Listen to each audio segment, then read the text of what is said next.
dalam kehidupan sehari-hari tentunya. Nah, bagaimana kalau pesan yang disampaikan itu adalah pesan cinta? Nah, tentu akan berbeda juga rasanya ketika itu dilakukan antara suami dan juga istri, apalagi di dalam pernikahan dan keluarga. Nah, kita nanti akan mengupasnya secara menarik dan seru, tips-tipsnya dengan pemateri kita pada pagi hari ini, yaitu Kang Yazid dan juga Teh Dery.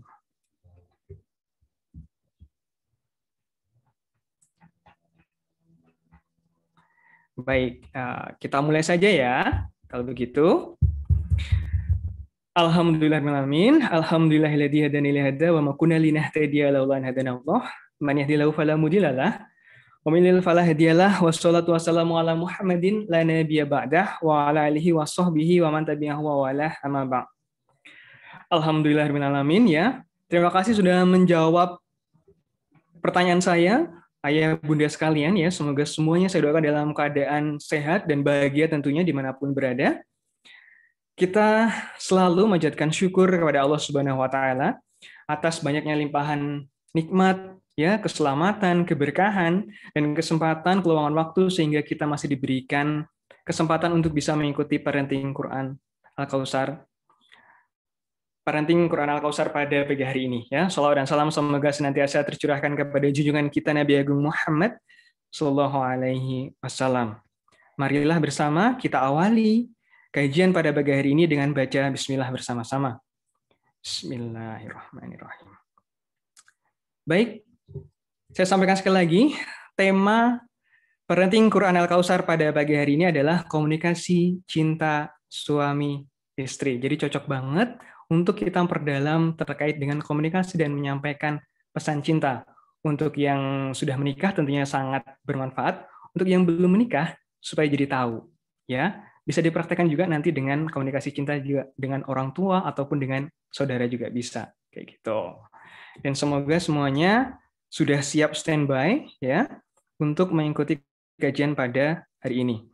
Kita akan mendengarkan pembacaan ayat suci Al-Qur'an dari Saudara Arif dari Akikul Kautsar. Apakah sudah siap di sana?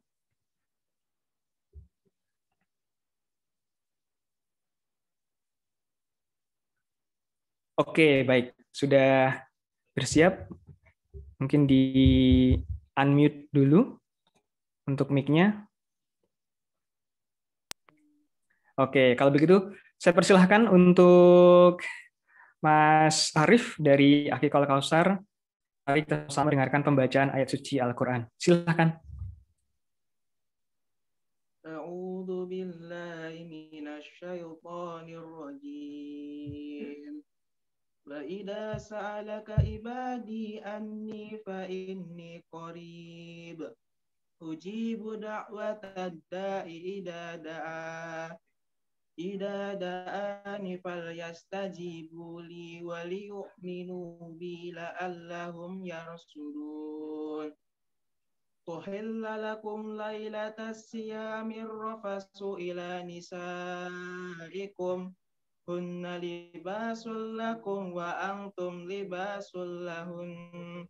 Alimallahu annakum tahtanuna anfusakum fataba alaikum wa afa ankum. Fal'ana basiruhunna wabtaghu ma kataballahu lakum wa kulu wasrabu hatta yatabayanna lakumul khaytu abyadu minal khaytil aswadi minal fajr. Summa atimmu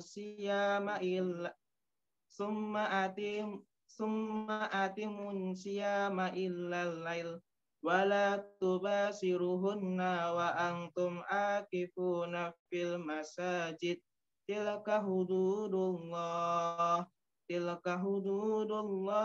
fala taqrabuha kadzalika yubayyinullahu ayatihi linnasi la'allahum yattaqun. Shadaqallahul azim.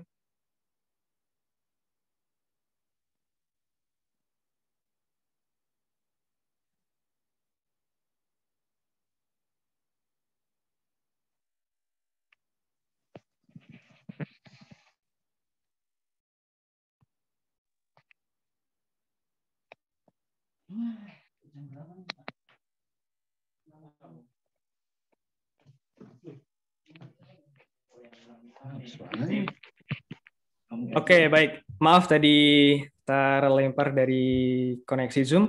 Terima kasih Mas Arif, Sadaqallahul Maha benar Allah dengan segala firman-Nya. Oke. Baik, selanjutnya kita akan memasuki acara inti yaitu Zoominar. Saya sampaikan terlebih dahulu terkait CV pembicara kita pada pagi hari ini. Oke, itu ya. Beliau adalah Kang Yazid dan juga Teh Dery. Beliau adalah sama-sama pernah mengenyam pendidikan di Universitas Gajah Mada. Beliau berdua aktif dalam menjadi narasumber di Rumahku Surgaku MKFM. Kemudian beliau berdua juga aktif melakukan penulisan buku, ada 41 judul buku yang sudah diterbitkan. Beliau juga founder Yayasan Rumpun Nurani, kemudian pengasuh komunitas Hijrah Keluarga Dahsyat, dan juga volunteer Dompet Duafa. Selain itu juga beliau aktif untuk menggiatkan ketahanan keluarga. Mungkin salah satunya adalah materi yang akan kita kupas pada pagi hari ini tentang komunikasi cinta suami istri. Itu untuk baru bergabung, mungkin bisa di-mute juga, mohon kerjasamanya untuk semua, supaya kita bisa mendengarkan kajian dengan nyaman dan fokus tentunya. Selanjutnya, saya akan serahkan waktu sepenuhnya kepada Kang Yazid dan juga Teh Dery untuk menyampaikan materi komunikasi cinta suami istri. Kepada Kang Yazid, Teh Dery, kami persilahkan. Silakan. Ya. Oke, baik. Assalamualaikum warahmatullahi wabarakatuh. Waalaikumsalam warahmatullahi wabarakatuh. Maaf. Oke. Iya. Maaf, Teh Dery, Kang Yazid. Nah, oke. Tadi seperti suaranya? Ya. Sekarang sudah lebih baik. Oke, baik. Bismillahirrahmanirrahim. Alhamdulillahirabbil alamin. Assalatu wassalamu ala asrofil anbiya'i wal mursalin. Sayyidina wa maulana Muhammadin wa ala alihi wa sahbihi ajma'in, amma ba'du. Ayah bunda yang dirahmati oleh Allah Subhanahu wa taala, apa kabar pagi hari ini? Kami berharap ayah dan bunda semuanya dalam kondisi bahagia, dalam naungan iman, senantiasa berkelapangan hati, gitu ya. Semuanya dalam keceriaan, apapun masalahnya, apapun bebannya pada pagi hari ini. Sejenak, kurang lebih 2 jam saja kita akan menyimak, kita akan belajar bersama-sama tentang komunikasi pasangan suami istri. Nah, kenapa sih kita mengetengahkan topik seperti ini? Disebabkan tidak lain karena kami memang sering mendapatkan pengaduan-pengaduan atau curhatan dari pasangan suami istri, terutama pasangan-pasangan muda, para papa muda, mama muda, yang mereka itu sudah mulai mengurai atau sudah mulai terjebak dalam konflik-konflik kecil dalam rumah tangganya. Yang ketika datang ke kami atau curhat ke kami, itu kalau ditelusuri ternyata persoalannya sederhana saja sebenarnya. Sederhana saja, hanya masalah komunikasi. Nah, akhirnya kami pun agak kepo ke konflik-konflik yang lebih besar dari sekedar seperti ini tadi itu. Kemudian kami sedikit bantu mereka gitu ya. Kami gali pula yang ternyata juga sama masalahnya. Seringkali di antara konflik-konflik itu hanya berawal dari komunikasi saja. Sehingga benar apa yang dikatakan oleh para ahli bahwa ternyata kunci keharmonisan rumah tangga itu cuma 3 sebenarnya. Yang pertama adalah komunikasi, yang kedua apa? Komunikasi. Dan yang ketiga komunikasi lagi. Komunikasi lagi komunikasi gitu aja. Jadi 3 itu adalah kunci keharmonisan suami dan istri. Kalau sudah komunikasi ini macet, komunikasi ini ruwet antara suami dan istri, ya sudah deh, kita ke laut aja gitu, mancing sana gitu. Begitu deh. Jadi begitu ayah bunda, komunikasi itu ternyata menjadi kunci yang sangat penting dalam hubungan keharmonisan suami dan istri. Seberapa kita bisa harmonis antara suami dan istri bisa dinilai salah satunya adalah dengan bagaimana kelancaran komunikasinya, gitu ya. Nah, di awal-awal ya di forum apapun kalau kita ngomongin suami istri atau komunikasi suami istri, saya akan selalu mengatakan bahwa berbicaralah kalian selayaknya dua orang yang saling mencintai. Ingat, berbicaralah selayaknya dua orang yang saling mencintai. Kenapa demikian? Karena kita sering melihat pasangan suami istri itu berbicara bukan selayaknya orang yang saling mencintai. Selayaknya sama tetangga, selayaknya antara komandan dengan prajuritnya, selayaknya antara seorang juragan dengan anak buahnya, selayaknya antara apalagi ya seorang guru dengan muridnya, selayaknya antara bahkan seorang bala tentara dengan musuhnya, begitu ya. Padahal itu suami istri. Jadi sekali lagi berbicaralah selayaknya. Bagaimana sih layaknya orang saling jatuh cinta itu bagaimana? Ngomong itu kayak gitu antara suami dengan istri sebaiknya, gitu ya. Ya sekalipun ini sudah umur pernikahan belasan tahun, ya tetap berbicaralah selayaknya orang yang saling mencintai. Jangan berbicara selayaknya orang yang nggak saling mencintai, gitu. Pernah nggak ayah bunda menyaksikan atau bahkan terjadi pada kalian semua begitu? Kita kalau ngomong sama tamu atau menyapa tetangga itu kayaknya intim, deket gitu ya, dan sebagainya gitu ya. Pakai senyuman, pakai dimanis-manisin, kata-katanya dipoles sedemikian rupa. Tapi begitu ketemu dengan suaminya sendiri atau ketemu dengan istrinya, itu kayak tawar-menawar pedagang pasar gitu ya. Dan akhirnya ya begitulah gitu ya. Jadi ternyata ketika menghadapi orang lain yang tidak saling mencintai, itu lebih akrab, lebih dekat, lebih harmonis, lebih intim, lebih manis gitu ya. Tapi begitu berhadapan dengan orang yang katanya dicintai, justru malah sebaliknya gitu. Saling kasar dan sebagainya. Nah, mulai pagi hari ini kita bisa starting dari sini ya. Nanti pulang dari webinar, kok pulang? Kita di rumah ya. Setelah webinar gitu, selesai webinar, coba dipraktekkan slide yang pertama ini. Komunikasi cinta suami istri, berbicaralah, berkomunikasilah selayaknya orang yang saling mencintai. Jangan berbicara selayaknya orang yang nggak saling mencintai. Gitu. Kayaknya nggak sulit ya untuk merecall kembali perasaan-perasaan dan mengakses rasa ketika teman-teman semua saat itu, kala itu jatuh cinta yang untuk pertama kalinya kepada pasangan. Ya kan? Jadi akses rasa itu ketika saat-saat sedang pertama kali hati berbunga-bunga, akses lagi rasa itu, lalu berkomunikasilah dengan rasa yang sama. Jadi kalau pada saat pengantin baru, ayah bunda pakai suap-suapan, saya bertanya, apakah pada hari ini setelah sekian tahun menikah masih suap-suapan? Nah. Kalau pada saat pengantin baru, pencitraannya luar biasa, pakai gandengan tangan dan sebagainya, pakai duduk mepet-pepetan berdua begitu, apakah pada hari ini masih gandengan tangan, masih duduk pepet-pepetan?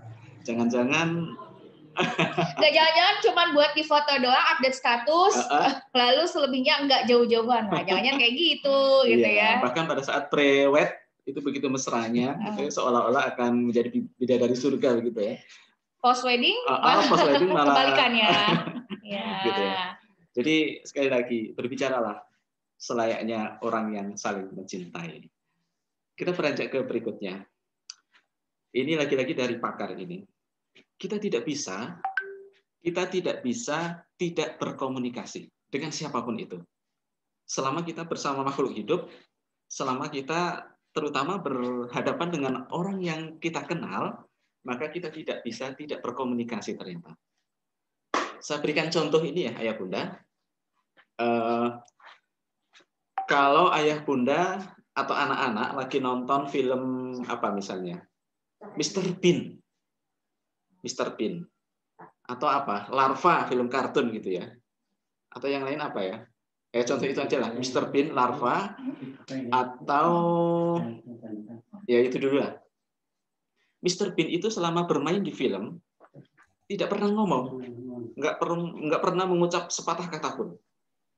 Tapi ternyata ayah bunda ketika nonton film itu ketawa terpingkal-pingkal. Atau Charlie Chaplin. Oh iya, Charlie Zaman Chaplin dulu. ya. Zaman dulu ya, ini bagi Iya, ayah bunda Chaplin. yang Iya. masa mudanya tahun berapaan? 80-an. Iya, pokoknya generasi 70 80 lah. Iya, Charlie Chaplin, Mr. Bean, kalau sekarang Larva atau apa lagi gitu. Sound the Sheep gitu ya. Iya, Nah, iya. Ya, itu Sound the antara- Sheep. Wah, ya kalau Mas Arif masih di Sound the Sheep ya. Paham Sound the Sheep. Itu di adegan film-film ini, itu sama sekali tidak ada percakapan dialog. Tapi penonton bisa terbawa arus cerita mereka. Ini menceritakan apa, alur yang dibawakan itu mengisahkan sesuatu yang apa, sehingga bisa menikmati. Bahkan terbawa dengan ketawa-ketawa, atau jengkel, dan sebagainya. Kalau Mr. Bean sebel gitu ya. Sebel-sebel lucu gitu ya kadang-kadang. Kenapa demikian? Meskipun kita tidak sedang berbicara, meskipun mereka pun tidak berbicara sama kita, we can not communicate. Kita tidak bisa tidak berkomunikasi. Kita tetap berkomunikasi dengan orang yang tidak berbicara dengan kita. Makanya saya ingin mengatakan bahwa berkomunikasi itu tidak harus dengan berbicara, dan ketika seseorang itu berbicara, belum tentu sedang berkomunikasi. Nah, kalau untuk yang kedua ini, jangan tersinggung ya. Banyak sekali orang ngomong panjang gitu ya. Mungkin dari pagi sampai pagi lagi di dapur sambil banting-banting piring begitu ya. Tapi orang-orang yang di sekelilingnya nggak ngerti itu apa yang diomongin gitu, nggak ngerti gitu. Atau yang lain-lain deh gitu. Ada orang di pasar kan banyak ngomong ya. Kemudian kita masuk ke pasar itu banyak banget orang ngomong. Mereka itu tidak berkomunikasi dengan kita, makanya kita tidak bisa menangkap apa yang mereka pesankan. Jadi pesan dari obrolan itu apa kita nggak bisa nangkap gitu. Nah itu tidak berkomunikasi malahan. Justru ketika saya di sini, misalnya apa, memberikan tanda begini. Artinya apa coba? Diam. Iya, saya menyuruh diam. Padahal saya nggak ngomong apa-apa. Saya cuma semuanya kemudian. Kalau begini, kalau begini, ayo. Mas Ari Calang ngeo kalau itu. Meskipun nggak ngomong, ternyata saya berkomunikasi, gitu ya. Jadi kita tidak bisa tidak berkomunikasi. Belum nanti kalau sudah berhubungan dengan mikroekspresi dan sebagainya. Berat banget itu. Sekalipun kita tidak ngomong apa-apa, tapi orang itu bisa menangkap apa yang saya maksudkan. Saya datang dari kantor misalnya, buka pintu rumah, tiba-tiba saya berkacak pinggang, saya menghentak lantai, kemudian berkacak pinggang, sambil melotot, kemudian menuding ke arah luar. Anak-anak sudah ketakutan dan tahu bahwa mereka sedang saya usir. Gitu. Padahal saya juga nggak ngomong apa-apa. Misalnya saya lagi latihan teater. Gitu. Jadi begitu, kita kadang-kadang tidak bisa tidak berkomunikasi. Bahasa tubuh kita, sikap kita, kehadiran kita, atau sesuatu yang bahkan tidak nampak oleh alam bawah sadar, alam sadar kita, tapi ketangkap oleh alam bawah sadar kita, itu adalah komunikasi. Gitu ya. Begitulah komunikasi. Nah, kita lanjut lagi. Kenapa sih kita itu berkomunikasi? Saya berharap ayah bunda tidak salah paham dengan makna lama komunikasi yang barangkali selama ini masih kita salah pahami. Mungkin ada yang masih memahami bahwa berkomunikasi itu menyampaikan pesan saja, padahal tidak. Jadi ayah bunda, pertama komunikasi itu tidak sekedar bicara. Yang kedua, komunikasi itu tidak sekedar menyampaikan pesan. Ada 3 alasan orang berkomunikasi. Bukan 3 sebenarnya, banyak ya. Tapi ini saya rangkum 3 saja. Yang pertama jelas menyampaikan pesan. Umi, tolong beliin nasi hari ini, mau nggak? Menyampaikan pesan. Umi, uangnya saya transfer di Bank Mandiri. Itu pesan ya. Pesan saya kepada istri saya begitu.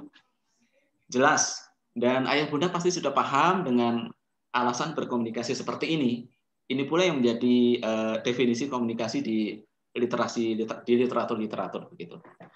Tapi ada juga alasan berkomunikasi yang kedua.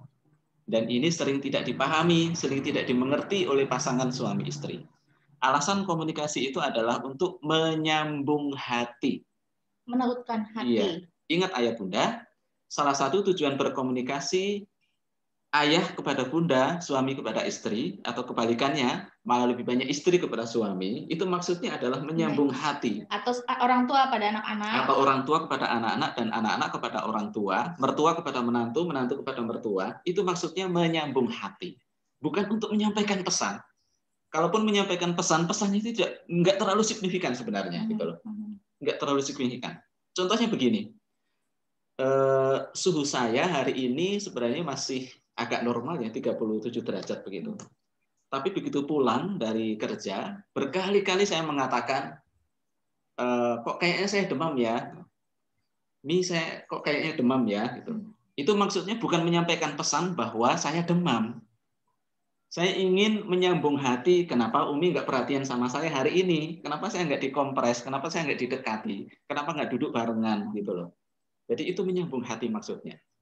Apalagi kalau seorang istri dari pagi-pagi sudah mepet-mepet suami, kemudian menyampaikan pembicaraan-pembicaraan yang menurut suami itu tidak terlalu penting ya, atau sudah diulang-ulang dari kemarin-kemarin juga itu lagi itu pembicaraannya gitu.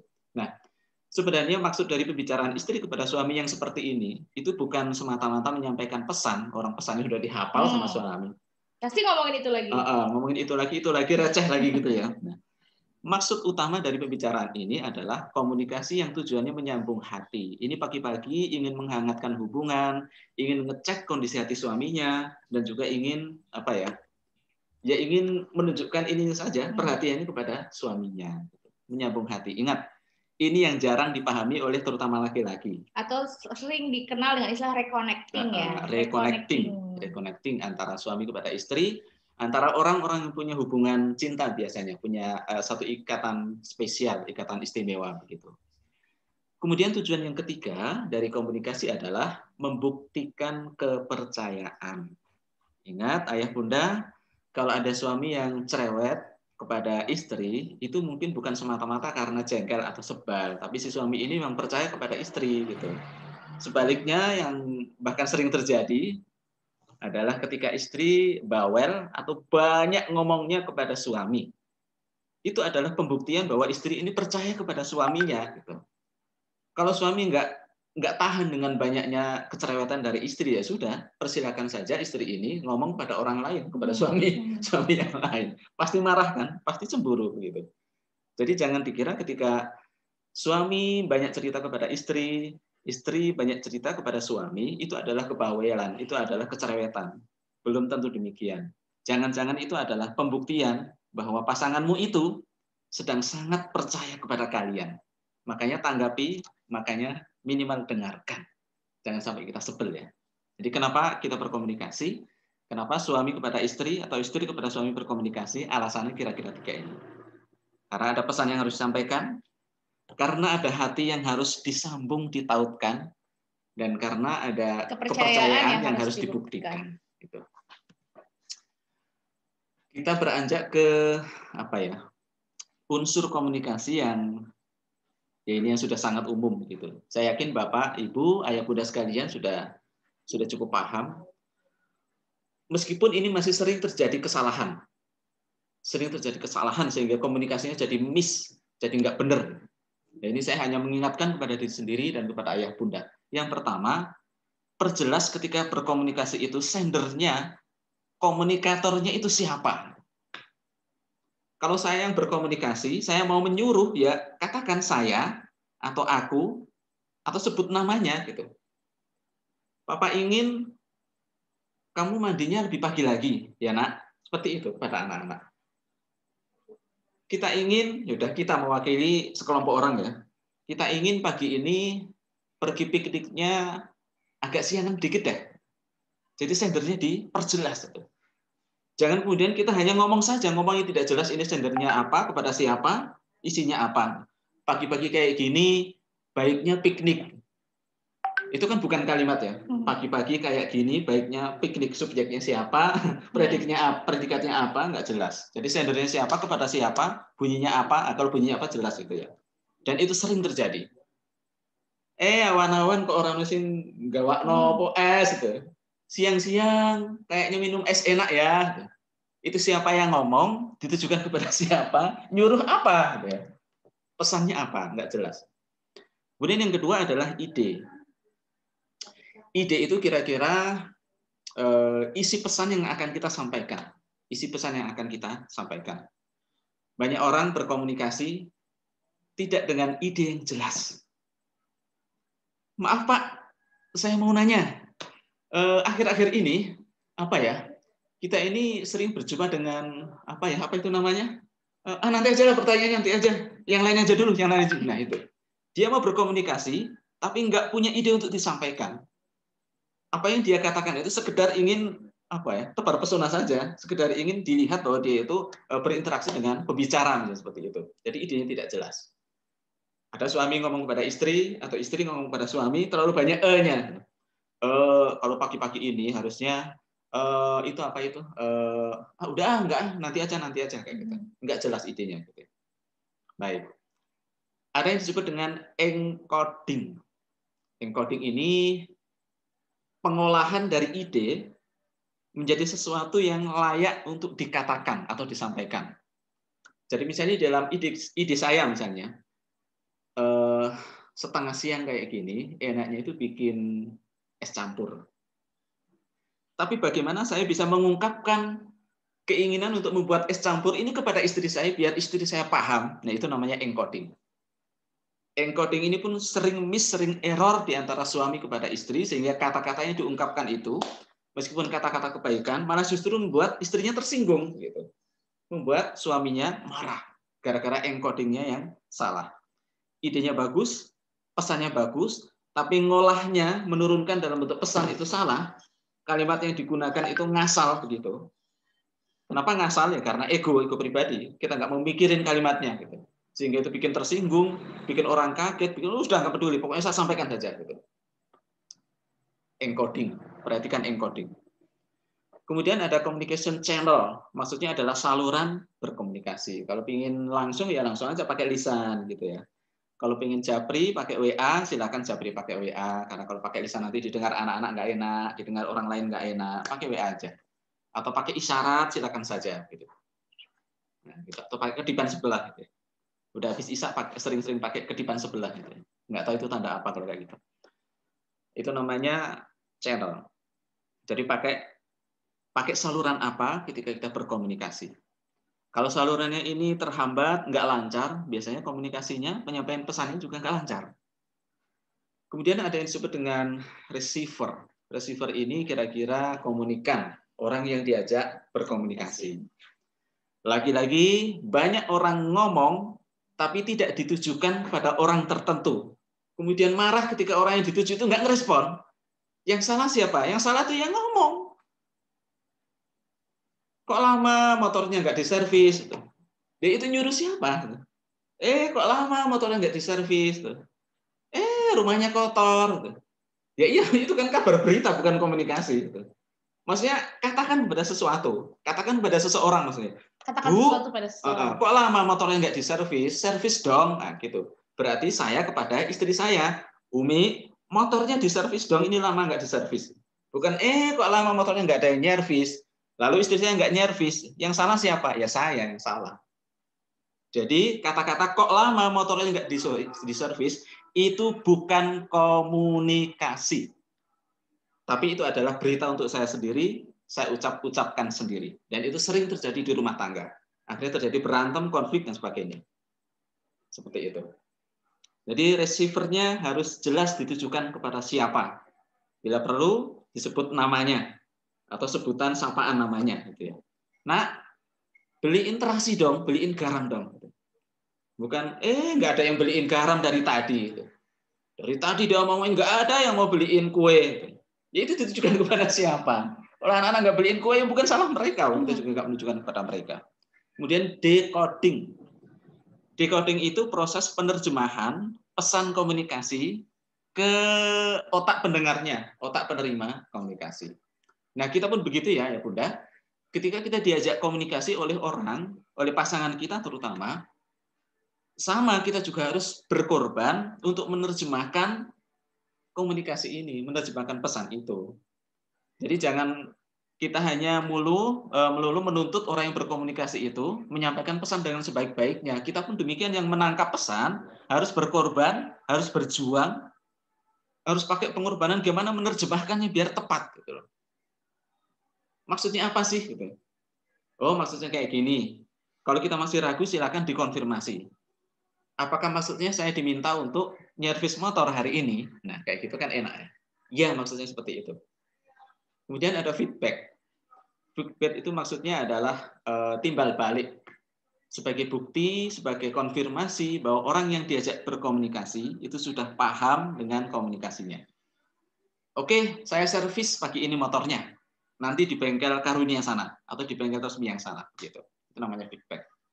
Ketika kita dicat oleh seseorang sudah centang biru 2 begitu ya.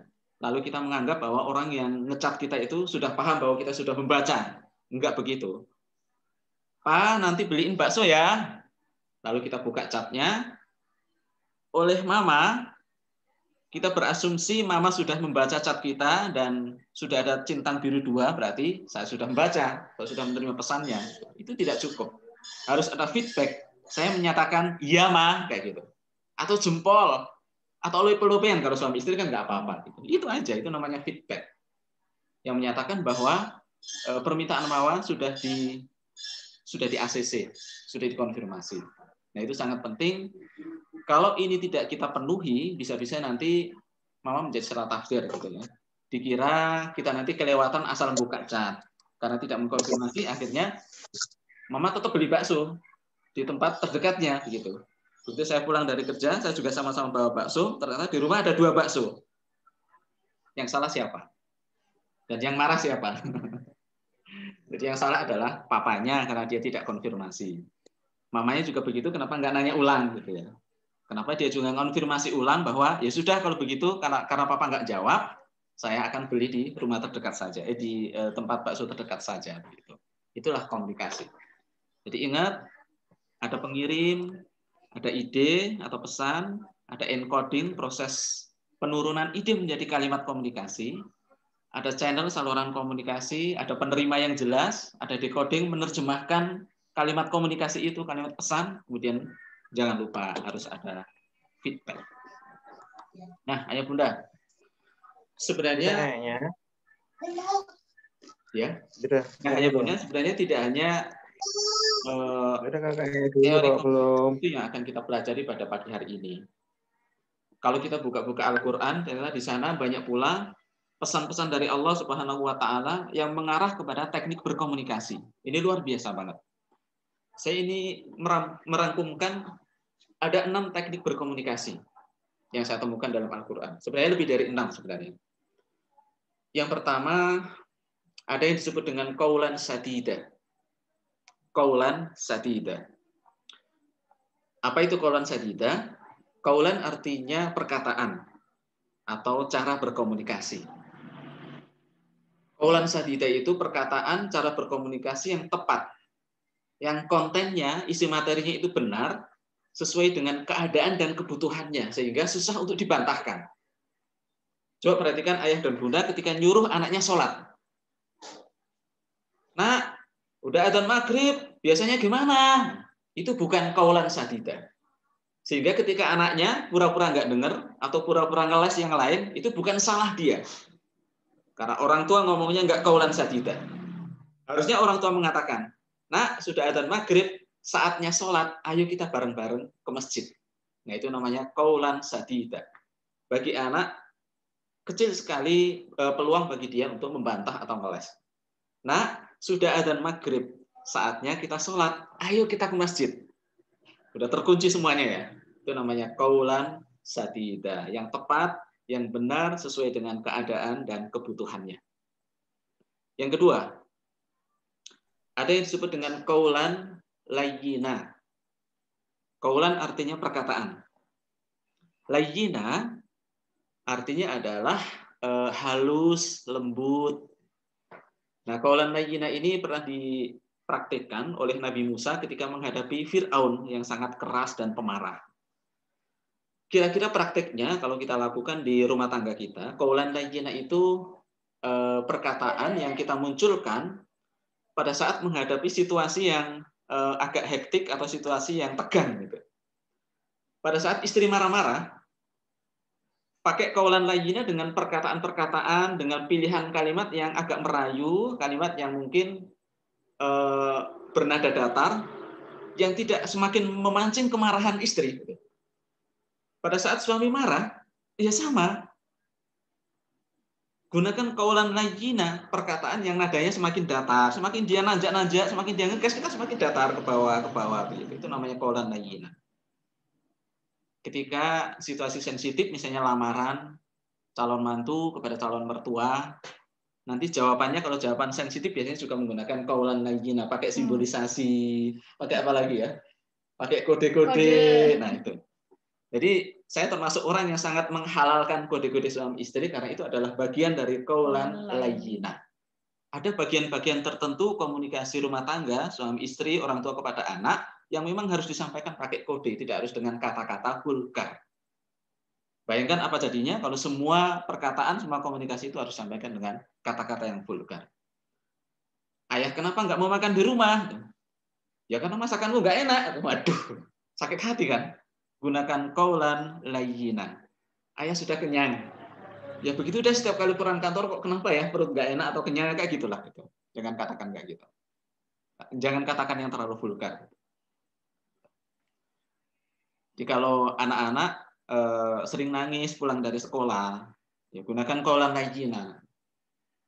Tanyakan dengan baik-baik, jangan langsung mengatakan kamu cengeng. Nah, itu terlalu vulgar dan bisa malah melukai mereka.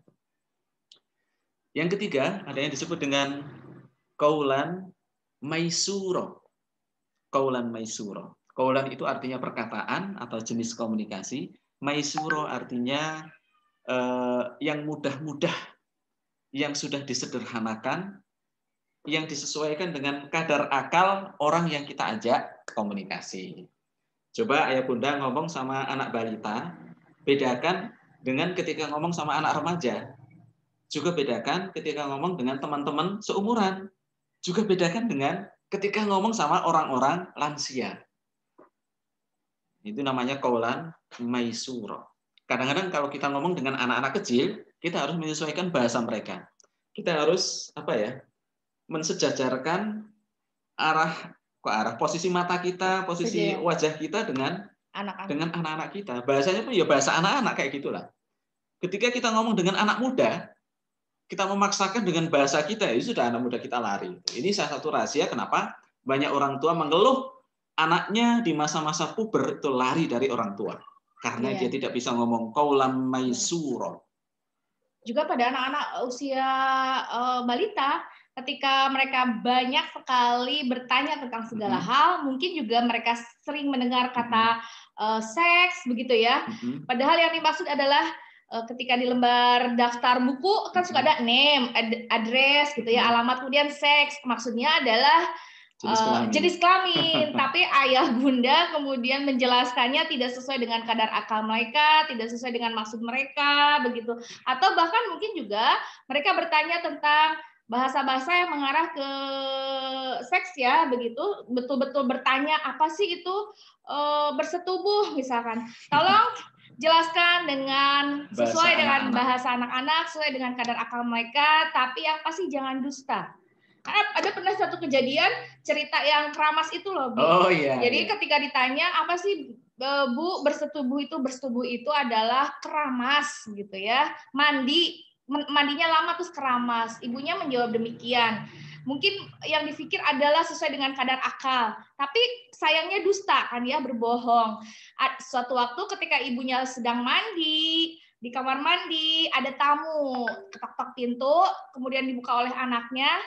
Terus dipersilahkan masuk, tamunya bertanya, ibumu mana? Ibu sedang bersetubuh, gitu ya. Padahal maksudnya mandi di kamar mandi. Nah ini kan sesuatu yang tidak efeknya sepele, tapi efeknya dahsyat sekali, begitu ya. Jadi makanya harus hati-hati sesuai dengan kadar akal, sesuai dengan bahasa anak, dan dipahami dulu. Jangan dulu panik nih. Biasanya orang tua sukanya panik gitu. Aduh, nanya apa ini? Aduh, belum siap ya. Kalau belum siap menjawab ya sampaikan bahwa belum siap untuk menjawab pertanyaanmu, ayo kita sama-sama nyari di buku yuk gitu. Padahal ayah bunda lagi nyusun kata-kata yang tepat untuk pertanyaan yang biasanya yang suka kikuk menjawab adalah yang berhubungan dengan seks ya, dengan pendidikan seks begitu kan. Kalau ngejelasin tentang pendidikan seks ini cuma dua ya, lewat jalur fikih atau lewat jalur sains gitu ya. Ini bahasanya sehingga bisa mudah dipahami oleh anak-anak gitu. Nah, ayah bunda, satu lagi segmen usia yang biasanya tidak dipahami oleh orang tuanya tentang kadar akal bahasa ini, yaitu usia-usia pranikah. Lebih dari 70% anak-anak pranikah tidak berani mengkomunikasikan keinginan nikahnya kepada orang tuanya. Itu yang kami alami. Iya, betul. Jadi kami hampir setiap bulan itu memfasilitasi perjodohan ya, menta'arufkan sekian pasang, ikhwan dan akhwat begitu. Persoalannya selalu sama, sekian kali itu selalu sama. Mereka itu pengen menikah, tapi belum berani ngomong sama orang tuanya. Disebabkan orang tuanya kaku dan orang tuanya nggak bisa qaulan maisura, tidak paham dengan bahasa anak-anak pranikah. Entahlah cerita orang tuanya dulu di pernikahannya bagaimana. Yang jelas pada saat-saat ini orang tuanya tidak akomodatif untuk mendengarkan tentang pernikahan, tentang rencana dan keinginan-keinginan anaknya berkaitan dengan perjodohan. Walhasil akhirnya mereka pun belajar dari orang lain gitu ya. Curhatnya ke saya, curhatnya ke orang-orang yang seharusnya itu bukan orang lain tetapi malah orang tuanya. Nah, ini pranikah. Hati-hati ya Bunda. Yeah. Silakan belajar qaulan maisura, terutama bagi anak-anak yang di masa kritis ABG, puber, kemudian di masa-masa mereka nanti ketika sudah pranikah, mereka akan sangat-sangat membutuhkan jalur komunikasi dengan orang tuanya. Yeah. Jangan sampai mereka nanti mengkomunikasikan ini kepada orang lain sehingga akhirnya jadi salah. Gitu. Jadi satu lagi PR kita nih Ayah Bunda, pokoknya setiap kali anak kita berubah usianya ya, bertambah usianya, kemudian berubah fasenya, bukan lagi 7 tahun pertama, tapi sudah memasuki 7 tahun kedua, berarti PR kita adalah merubah juga teknik komunikasi, menambah ilmu juga tentang berkomunikasi sesuai dengan fase pengasuhan, pola pengasuhan. Yang mau mendekati di fase 7 tahun kedua, berarti kan kita sudah benar-benar menyiapkan mereka untuk menjadi seorang qawam, gitu ya. Apalagi di fase ketiga, di 7 tahun ketiga, berarti memang ya bahasanya ya harus disesuaikan, nggak bisa sama aja. Mereka bukan anak kecil lagi, mereka bukan bayi dewasa. Kita tidak boleh memperlakukan mereka seperti ketika mereka bayi, sehingga harus ada yang dirubah dari bahasa komunikasi. Ingat, tadi yang namanya komunikasi adalah reconnecting hati, menautkan hati. Jadi bukan hanya sekedar transfer informasi atau memberikan informasi saja kepada mereka. Nah, ini PR kita selaku orang tua, long life learning ya, terus belajar, sekolahnya seumur hidup jadi orang tua itu. Iya, jadi pernikahan itu madrasah seumur hidup, ibadah seumur hidup, belajarnya seumur hidup nanti begitu ya. Baik, kita beranjak ke qaulan baligho. Qaulan artinya perkataan atau komunikasi, baligho artinya yang berkesan, yang nancep di hati, itu baligho. Kalau seorang mubalik artinya seorang yang ahli dalam menyampaikan kata-kata berkesan, yang nancep di hati gitu, yang meninggalkan jejak kira-kira kayak gitu. Seorang penyampai. Baligho artinya sampai. Jadi qaulan baligho itu kata-kata yang kita ucapkan itu berkesan gitu loh ya, Ayah Bunda ya. Meyakinkan, disertai bukti atau contoh-contoh. Papa, malam ini kita makan di resto yang sana yuk. Gitu. Ya sudah, yakinkan bahwa resto yang itu memang layak untuk kita kunjungi untuk makan di sana. Gitu. Ketika ayah menyampaikan idenya untuk merenovasi rumah misalnya, sampaikan dengan qaulan baligho, alasannya apa kita merenovasi rumah, apakah lebih penting untuk biaya sekolah anak-anak kita, apakah lebih penting untuk investasi dan sebagainya. Kalau memang ada yang lebih penting dari renovasi rumah, kenapa kita maksa renovasi rumah? Itu qaulan baligho. Jadi di antara kata-kata yang kita sampaikan, pesan yang kita sampaikan, suami kepada istri, istri kepada suami, orang tua kepada anak, itu sebagiannya butuh alasan, butuh hal-hal yang mengesankan, butuh hal-hal yang membuat orang yang kita ajak bicara itu yakin. Ya, cara meyakinkannya bagaimana? Cara agar mereka terkesan bagaimana? Itu tadi, sertakan dengan bukti-bukti, sertakan dengan contoh-contoh. Qaulan baligho. Sia-sia kan kita banyak ngomong, banyak berkomunikasi, ternyata mereka nggak yakin-yakin juga. Gara-gara itu cuma pokoknya dan tapi gitu ya. Pokoknya gitu. Wah, itu bukan qaulan baligho. Ada lagi yang namanya qaulan karima. Qaulan artinya perkataan, karima artinya mulia ya. Perkataan yang kita lakukan dengan memuliakan orang yang kita ajak bicara, dengan menghargai mereka, dengan menghormati mereka gitu. Jadi kalau plesetannya, qaulan itu perkataan, karima itu kromo. Pakai totok kromo kira-kira gitu ya. Makanya kalau orang Jawa itu anak kepada orang tuanya itu pakai qaulan karima, kata-kata kromo, bahasa kromo gitu. yang lebih tua, yang lebih muda kepada yang lebih tua pun sama, pakai qaulan kariman, pakai bahasa kromo, bahasa yang memuliakan orang yang diajak bicara. Suami kepada istri pun sama, berikanlah penghargaan suami kepada istri, berikan penghargaan istri kepada suami. Jangan semata-mata perkataan kita itu perkataan yang transaksional. Jadi hargai kedudukan suami sebagai pemimpin rumah tangga, hargai kedudukan istri sebagai ibunya anak-anak dan partner suami ketika mereka membangun rumah tangga bersama-sama. Masih ada lagi satu qaulan ma'rufah. Nah, ini qaulan ma'rufah. Qaulan itu artinya perkataan, ma'rufah itu mencerminkan kedekatan kira-kira. Kedekatan antara suami dengan istri, keintiman antara istri dengan suami, sehingga nanti ada sesuatu yang khas dibangun oleh mereka berdua. Jadi kalau Rasulullah menyebut Aisyah Humairah itu mungkin bagian dari qaulan ma'rufah ya. Panggilan yang hanya diucapkan beliau kepada istrinya. Istrinya pun hanya itu saja. Meskipun istri-istri yang lain mungkin pipinya juga kemerahan gitu ya. Apalagi Sofia kan orang-orang agak ke Eropa-Eropaan, pasti merah gitu ya. Tapi yang disebut Humairah itu cuma Aisyah. Gitu. Nah, itu namanya qaulan ma'rufah gitu. Nah, ya untuk... kalau usah nggak ada-adain juga kalau emang nggak ada gitu ya. Ya kalau pipinya hitam ya jangan Humairah. Ya, Sauda gitu ya. Ya, yang ke hitam-hitam. Ya, jangan kemudian harus ada ini, ini alami gitu ya. Yang menikahnya sudah lebih dari 10 tahun, 5 tahun lah ya, pasti sudah melihat gitu bentukan kebiasaan dan kode-kode yang sering dibangun dalam kehidupan rumah tangga begitu kan. Kalau ngomongnya A berarti mintanya apa, ngomongnya B pasti mintanya apa kan gitu. Nggak semua kode itu sama begitu ya. Nggak semua istilah itu sama dipakai gitu. Jadi tenang aja. Jadi qaulan ma'rufah ini menghasilkan kode-kode dan menghasilkan kepahaman bahasa apa yang paling diinginkan oleh suami, bahasa apa yang paling diinginkan oleh istri. Ada sebuah penelitian bahwa rata-rata suami istri itu berkebutuhan terhadap bahasa-bahasa untuk dibanggakan. Jadi suami itu butuh dibanggakan, istri itu butuh untuk dimiliki dan memiliki. Gitu. Belongingnya istri itu sangat tinggi. Gitu. Sehingga ketika suami mengucapkan kepada istri, maka yang paling diinginkan oleh istri adalah aku mencintaimu, aku mengkhawatirkan kamu, aku apalagi ya, aku menyayangimu begitu. Itu yang paling disukai oleh istri. Istri itu ingin memiliki suaminya sendirian, kalau bisa, gitu ya. Memiliki sampai seumur hidup. Sampai selama-lamanya, sampai tua nanti begitu. Sedangkan suami ingin dibanggakan oleh istrinya. Maka bahasa yang dikehendaki oleh suami dari istrinya adalah aku bangga sama papa gitu ya. Aku sangat support papa gitu. Aku hebat lah, papa hebat kayak gitu. Itu yang diinginkan oleh para ayah biasanya. Nah, bahasa-bahasa heroik gitu bahasa-bahasa heroik, bahasa-bahasa membanggakan, bahasa-bahasa apa ya? Yang mempahlawankan ayah gitu, menggede-gedekan ayah gitu. Nah, kalau istri digituin mah nggak ngepek kayaknya. Istri itu pengen disayang, kalau ayah pengen dihargai, pengen dibanggakan gitu.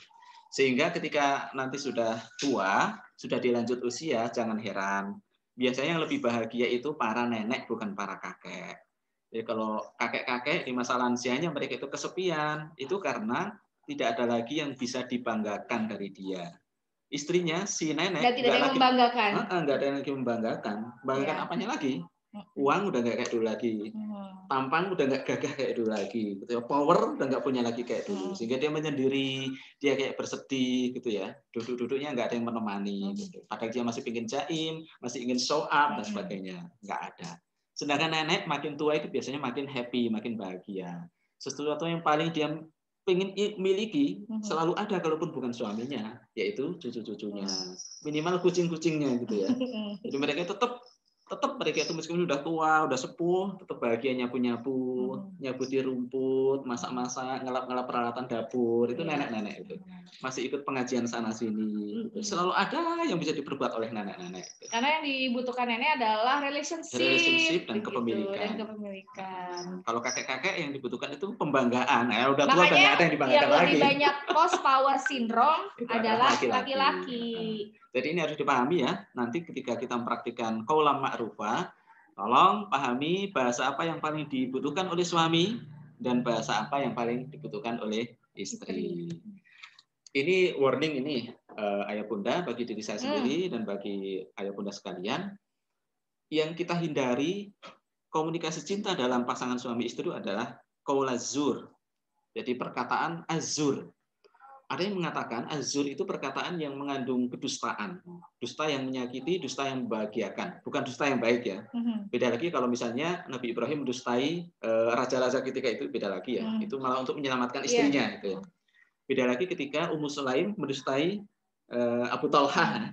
Ketika anaknya meninggal, ditanya sama suaminya, anakku kemana? Tuh. Ada. Anakmu ada, sedang tenang di belakang gitu ya. Padahal meninggal gitu ya. Karena khawatir Abu Talhanya marah, kaget gitu ya. Baru pulang dari perantauan, masih capek, masih lelah gitu. Langsung dikabari, anakmu meninggal. Enggak kayak gitu. Anakmu tenang di belakang, di kamar gitu ya. Nah, itu sebenarnya dusta, tapi dusta putih. Dusta yang tujuannya adalah bukan qaul zur, untuk menenangkan suaminya. Setelah dia melayani suaminya, ngasih makan dan sebagainya, baru dikatakan yang sesungguhnya. Jadi kemarahan dari suaminya itu sudah enggak sedahsyat ketika harus dikatakan apa adanya di awal. Ada yang mengatakan qaul zur itu perkataan yang mengandung kesia-siaan. Jadi itu obrolan receh, yang recehnya itu tidak ada gunanya. Receh yang terlalu berlebihan. Misalnya ghibah orang dan sebagainya. Jadi ayah bunda, kita ini boleh-boleh saja ngomongin receh ya, dengan tujuan tadi itu untuk relate, untuk menyambung hati.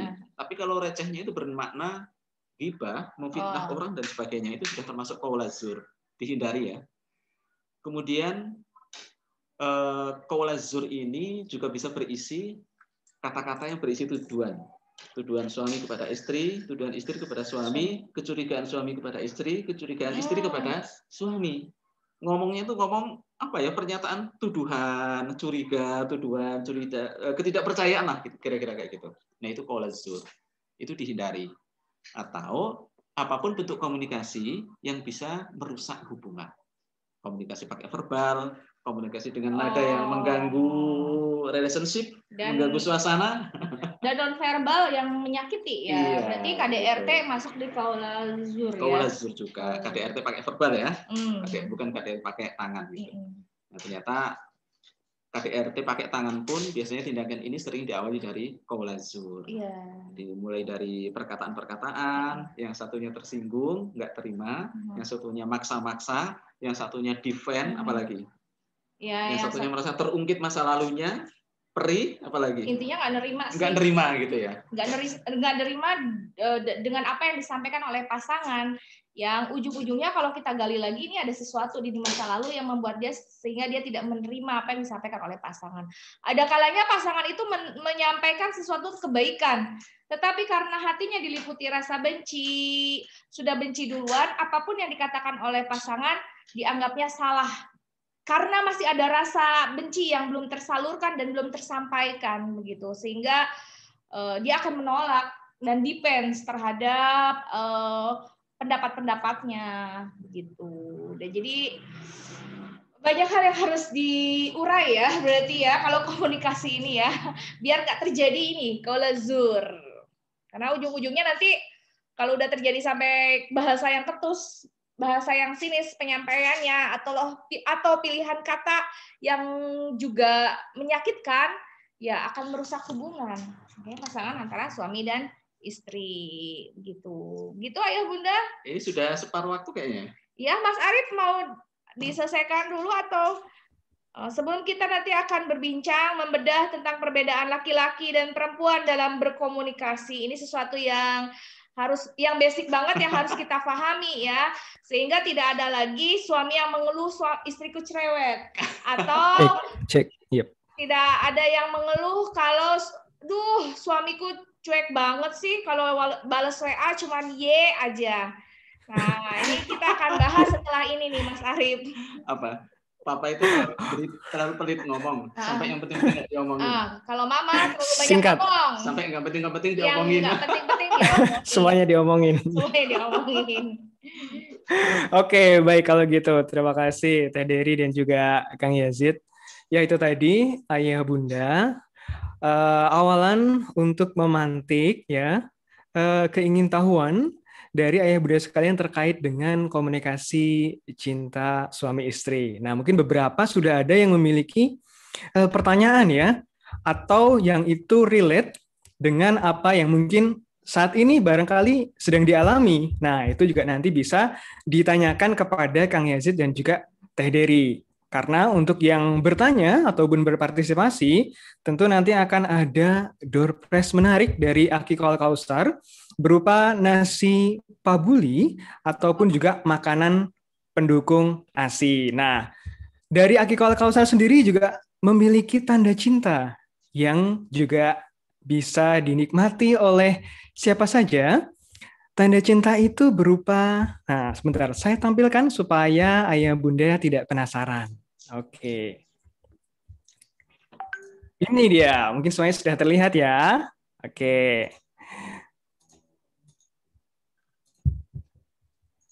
baik. Nah, sambil mendengarkan suara saya, ayah bunda ketika bingung ya, menentukan pilihan menu makan di akhir pekan, ya, belum ada yang pernah nolak dan belum ada yang menyaksikan rasanya. Ini adalah Auzi Rice Chicken dari Akiko Al-Kausar. Bisa nanti link pemesanannya akan disampaikan di kolom chat ya. Hadirkan di setiap momen spesialmu dengan rasa menu Auzi Rice Chicken dari Akiko Al-Kausar. Disaksikan sejenak ya menunya, sangat menggoda sekali untuk menemani makan siang ayah bunda sekalian di rumah ya. Pemesanannya nanti akan disampaikan di kolom chat dari Zeminar ya, bisa langsung dihubungi nomornya karena ini merupakan menu yang enak tentunya ya untuk dicoba. Penasaran kan ya kalau cuma lihat gambarnya? Nggak lengkap kalau nggak nyobain rasanya. Oke, baik. Oh, langsung ada yang bilang mau. Oke, nah itu sudah ada ya di kolom chat untuk WhatsApp pemesanan dari Akiko Al-Kausar. Nama menu makanannya adalah Auzi Rice Chicken. Oke, nah mungkin ayah bunda sekalian ya ada yang mau bertanya silahkan juga boleh nih disampaikan juga melalui kolom chat atau raise hand bertanya langsung melalui live voice kepada ada silahkan bisa juga dihubungi di situ bisa juga melalui aplikasi online kayak gitu. Nah silahkan yang bunda yang mau bertanya boleh loh. Kalau pengen nyobain nasi pabuli juga boleh. Caranya adalah dengan bertanya kepada materi kita pada pagi hari ini. Enak kan? Enak banget nih Akiko Al-Kausar kasih banyak banget tanda cinta kepada kita semua yang hari ini hadir mengikuti parenting Quran Al-Kausar. Oke, mungkin sambil ini Teh Dery ada yang menunggu bertanya juga, mungkin sedang mengetik atau mungkin sedang merangkai kata untuk bertanya, mungkin dilanjutkan ya. sedikit lagi. Iya, betul. Oke, baik. Oke, baik. Saya lanjutkan lagi sedikit. Oke, tadi sampai bahwa kita akan ya, kita akan sedikit membahas terkait perbedaan laki-laki dan perempuan, perbedaan mendasar ini ya. Saya rasa kalau ayah bunda di rumah punya anak masih kecil, tidak ada salahnya untuk menyampaikan ini pada mereka ya. Karena jangan hanya orang tuanya saja yang belajar, karena biar mereka juga bisa semakin memahami ternyata basic atau perbedaan ini kan fitrah. Jangan hanya seks saja atau jenis kelamin saja yang difokus untuk diajarkan, tapi juga menyikapi sikap laki-laki dan perempuan yang berbeda. Dan satu hal, perbedaan ini fitrah. Kalau laki-laki kemasannya begini, maka sifatnya begini.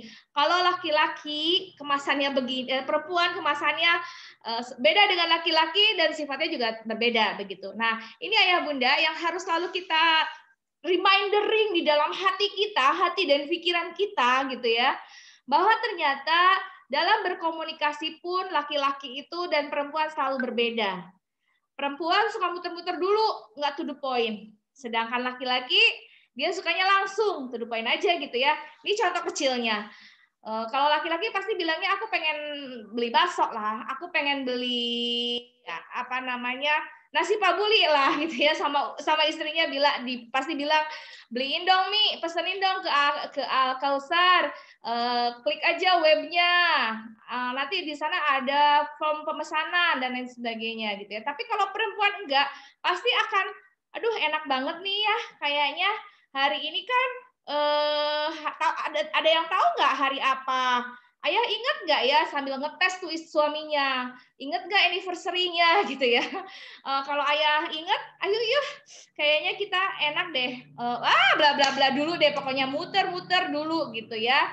Nggak langsung to the point, ya beliin nasi pabuli dong gitu kan, nggak seperti itu. Nah itu perbedaan yang sangat mendasar, karena memang dari sononya Allah sudah menciptakan perempuan menguasai banyak kata, sementara laki-laki sedikit kata ya. Makanya tadi kalau disampaikan itu, kalau di WA itu perempuan hanya iya saja, laki-laki iya saja, kalau perempuan satu paragraf mungkin ya gitu. Tapi suka nggak sih kalau kayak gitu laki-laki lihat istrinya kayak gitu, atau kita harus merubah gaya kita sebagai perempuan, ngikutin gayanya laki-laki. Oke, kayaknya dia sukanya yang ringkas-ringkas. Oke deh, kita juga yang ringkas-ringkas aja. Apa aneh kayak gitu? Jadi kalau laki-laki itu memang lebih suka komando begitu ya. Misalnya dia kepengin bakso ya, beliin dong bakso gitu. Itu laki-laki banget. Saya kan sering melakukan tes itu ya. Ada 6 kalimat. Sama-sama ingin beli bakso, tapi diwujudkan dalam 6 kalimat. Kalimat pertama adalah beliin bakso dong. Kalimat kedua adalah kayaknya bakso enak, tolong beliin bakso. Kalimat ketiga adalah siang-siang kayaknya makan bakso enak, mau beliin enggak?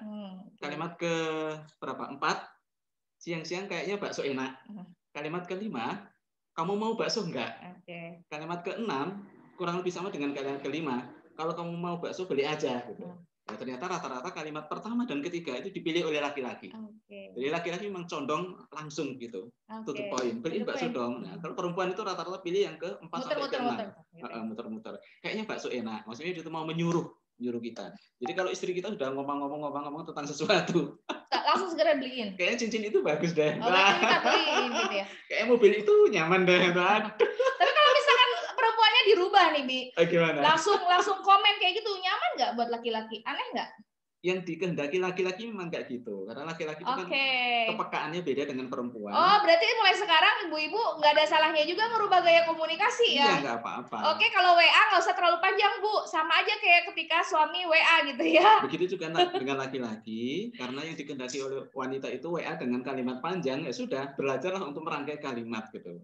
Pak, beliin bakso ya, bukan cuma ya. Gitu. Padahal ngomong beliin baksonya itu bukan kayak gitu. Pas yang saya kayak gini, kayaknya kita pengen banget makan bakso. Karena kita udah lama nggak pengen bakso yang di pojok ini loh.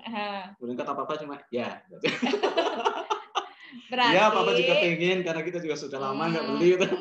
Berarti dua-duanya berubah ya Bun, ya Ayah. Kalau laki-laki berubah untuk menambah kosakata dalam menjawab WA atau dalam berbicara. Sehingga agak imbang gitu ya. Kalau perempuan, belajarlah, jangan curcol itu bahasanya, tapi ada komennya begitu ya. Ada perintah, bukan perintah ya. Balik ke komunikasi tadi itu ya. Jadi ada pesannya itu jelas. Pesan. Siapa yang ngomong? Oh, dari mama. Kepada siapa? Kepada papa gitu loh. Jadi Bunda tuh mau ngomongin apa sama ayah? Mau menyampaikan pesan bahwa tolong belikan bakso ketika pulang kerja. Kan begitu ya. Tapi jangan muter-muter, jangan terlalu muter-muter bahasanya. Tapi kalau ayah belajar, jangan hanya ya saja. Iya itu iya enggak, iya nanti, iya sekarang, iya di online-in atau iya. Nanti kan bisa ditambah tuh ya Bun. Tapi agak telat sedikit. Atau ya Bun, ada pesan lain lagi enggak? Seneng gitu. banget. Wah, kalau kayak itu seneng. Enggak diminta bawa oleh-oleh aja seneng banget itu bunda-bunda ya Bun. Kalau misalkan enggak pesen terus tiba-tiba bawa, itu bahagia banget Mas Arif tuh. Para perempuan kayak gitu nih, Mas Arif kebetulan belum nikah nih Bun. Kalau ditambahi emot yang lebih-lebihan suka enggak? Perempuan? Oh suka banget kalau ada emotnya ya kita ya. Tapi laki-laki gimana, suka nggak? Ya sebenarnya suka juga. Oh sebenarnya suka juga. Ya Bunda, jangan dikira laki-laki sama berarti gombalin suka. Cuma kan karena jaim, ya gitu deh. Oh gitu. Terbukti rata-rata laki-laki yang selingkuh itu gara-gara digombalin oleh perempuan. Oh, digombalin sama. Jadi laki-laki itu secara fitrah itu tetap suka digombalin. Kalau istri yang nggak gombalin sudah digombalin sama orang lain. Wow, Bun, ayo tingkatin komunikasi kita bahaya. ya. Bahaya ya.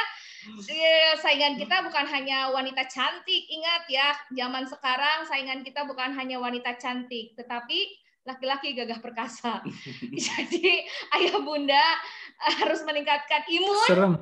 Serem ya Mas Arif ya, meningkatkan imun, terutama performa keimanan, imunitas keimanan kita, imun hati kita agar tidak tergoda. Sama-sama belajar ya, sama-sama belajar bahasa komunikasi, karena tadi kunci kesuksesan, keharmonisan rumah tangga adalah komunikasi, komunikasi, dan komunikasi. Ayah naikin kata, bunda lebih tertata kalimatnya dengan kalimat-kalimat yang ada pesan yang ingin disampaikan. Kalau curhat juga begitu ya. Beda lagi kalau pillow talk kali ya. Kalau pillow talk kan kita lagi santai, lagi rileks, kita ngomongin apa aja, ngelantur ke sana ke sini. Ini juga bisa jadi bahan evaluasi. Barangkali ayah bunda masih jarang melakukan pillow talk ya. Nah, ini segera dilakukan. Kayak gimana pillow talk? Coba jelasin. Pillow talk itu bincang-bincang ringan, ngelantur ketika mau tidur. Jadi satu bantal, dua kepala, sejuta cerita lah kira-kira. Iya, satu bantal, dua kepala, satu cerita. Sejuta cerita. Oh, sejuta cerita. Benar. Jadi ngomongin apa? Bayangin dulu. Gitu. Iya. Jadi yang namanya komunikasi kasur itu bukan hanya urusan seks melulu gitu ya. Komunikasi kasur itu, komunikasi di atas kasur itu justru akan menguatkan kita, apalagi menjelang tidur. Kondisi tubuh kita dalam kondisi rileks. Iya. Jadi ayah bunda kalau menjelang tidur itu gelombang otak kita dalam kondisi alfa. Kondisi alfa itu adalah kondisi di mana otak kita sangat mudah menerima informasi tanpa disaring. Sehingga apapun yang dikatakan istri kepada suami biasanya masuk. Apapun yang dikatakan oleh suami kepada istri masuk. Begitu juga apa yang dikatakan oleh orang tua kepada anak langsung masuk biasanya. Gitu. Nah itu biasanya dimanfaatin oleh orang tua kepada anak ketika memasukkan kata-kata sugesti. Gitu. Besok bangun pagi ya, besok bangun pagi, besok bangun pagi, bangun pagi, besok rajin sholat subuh, begitu ya. Istri kepada suami pun sama. Demikian. Ayah sehat ya, ayah kuat ya, Abi sehat ya, Abi kuatnya jangan tergoda ya, Abi. Ayo, Abi mau ngapain gitu. Kalau godaannya halal gimana? Maksudnya apa ya? Maksudnya halal itu ada label MUI halal. Oke, gitu ya. Ini masih baru ngomongin ini loh, komunikasi langsung dan tak langsung tuh udah banyak hal yang bisa kita gali. Nah, ini karena memang dari sononya bahwa laki-laki itu menguasai 7.000 kata per hari, sedangkan perempuan 20.000 kata. Artinya 3 kali lipat ya? 3 kali lipat. Oh. Jadi kalau perempuan, kalau sampai hari ini ayah mengatakan bahwa istriku cerewet, hey bersyukurlah ya, alhamdulillah. Suami Anda, istri Anda cantik dan perempuan sekali, ya, bukan seorang perempuan maco, bukan begitu. Atau kebalikannya, aduh suamiku kok kayak gitu banget sih, nggak peka dan lain sebagainya. Susah sekali diajak ngomong dari hati ke hati. Bersyukur ya Bun, alhamdulillah suami saya laki-laki sejati. Karena laki-laki sejati itu kayak gitu. Beda dengan laki-laki yang melambai, gitu ya. Mereka akan memiliki ya dalam artian konotatif ya, melambainya benar-benar sudah ada penyimpangan dan lain sebagainya, mereka akan berbeda begitu ya. Maka ini harus sesuatu yang harus kita syukuri dulu begitu. Nah kalau misalkan kita curhat mungkin sepatah dua patah kata, kalau ayah tuh ya yang terpatah-patah juga gitu, ya oke, baik gitu. Mungkin kalau perempuan sudah lebih banyak lagi begitu. Nah ini contohnya ketika bangunin tidur anak juga sama ya. Ya kalau laki-laki ayah yang bangunin, bangun nak, bangun gitu udah jam 7. Kalau perempuan, hey bangun dari tadi ini gimana sih? Wah bla bla bla bla. Itu akan sangat berbeda performanya. Performa cara membangunkan anak, juga membangun komunikasi dengan anak-anak. Itu mengapa makanya yang lebih banyak ngobrol atau lebih banyak dekat biasanya adalah seorang anak kepada ibunya, bukan kepada ayahnya. Makanya ibunya itu menyusui anaknya sampai 2 tahun ya, karena dia pun harus menggendong dan mengajari, memasukkan kamus kosakata kepada anaknya itu loh, sampai 2 tahun, karena harus mengajari anaknya bicara begitu. Beda dengan ayah tidak menyusui anaknya, makanya dikasihnya cuma 7.000 kata itu. Bayangin kalau yang harus gendong terus-terusan, yang harus menyusui itu ayah, digendong cuma diem aja. Suruh nemenin tidur malah ayahnya ngasih contoh duluan, maksudnya contoh tidur duluan gitu. Kalau ibu kan enggak, ibu kan diajak nyanyi, diajak sholawatan, mungkin diajak ngerumpi juga. Atau jadi tempat curhatnya anak. Nah ini yang berbahaya, ini tidak disarankan ya. Bunda, luka batin istri yang kemudian bisa menular pada anak adalah manakala istri curhat pada anaknya. Jadi anaknya juga membenci ayahnya. Ini yang hati-hati. Jadi Bunda boleh berkata apapun pada anak-anak terkait dengan sesuatu yang baik, motivasi, nasihat dan lain sebagainya, tapi jangan curhatkan luka batinmu pada anak-anakmu. Karena luka batin akan menular melalui proses curhat. Dan ini jarang, dan ini sering sekali, ya jarang kita sadari begitu. Biarkan suamimu di mata anak-anaknya adalah seorang ayah yang hebat, luar biasa. Sekalipun di dalam hatimu menyimpan banyak kegalauan dan sakit hati, tapi jangan sampai rasa benci itu tertular pada anak-anak. Ini bahaya ya. Kita harus belajar menjadi seorang Siti Hajar yang walaupun ditinggalkan oleh Nabi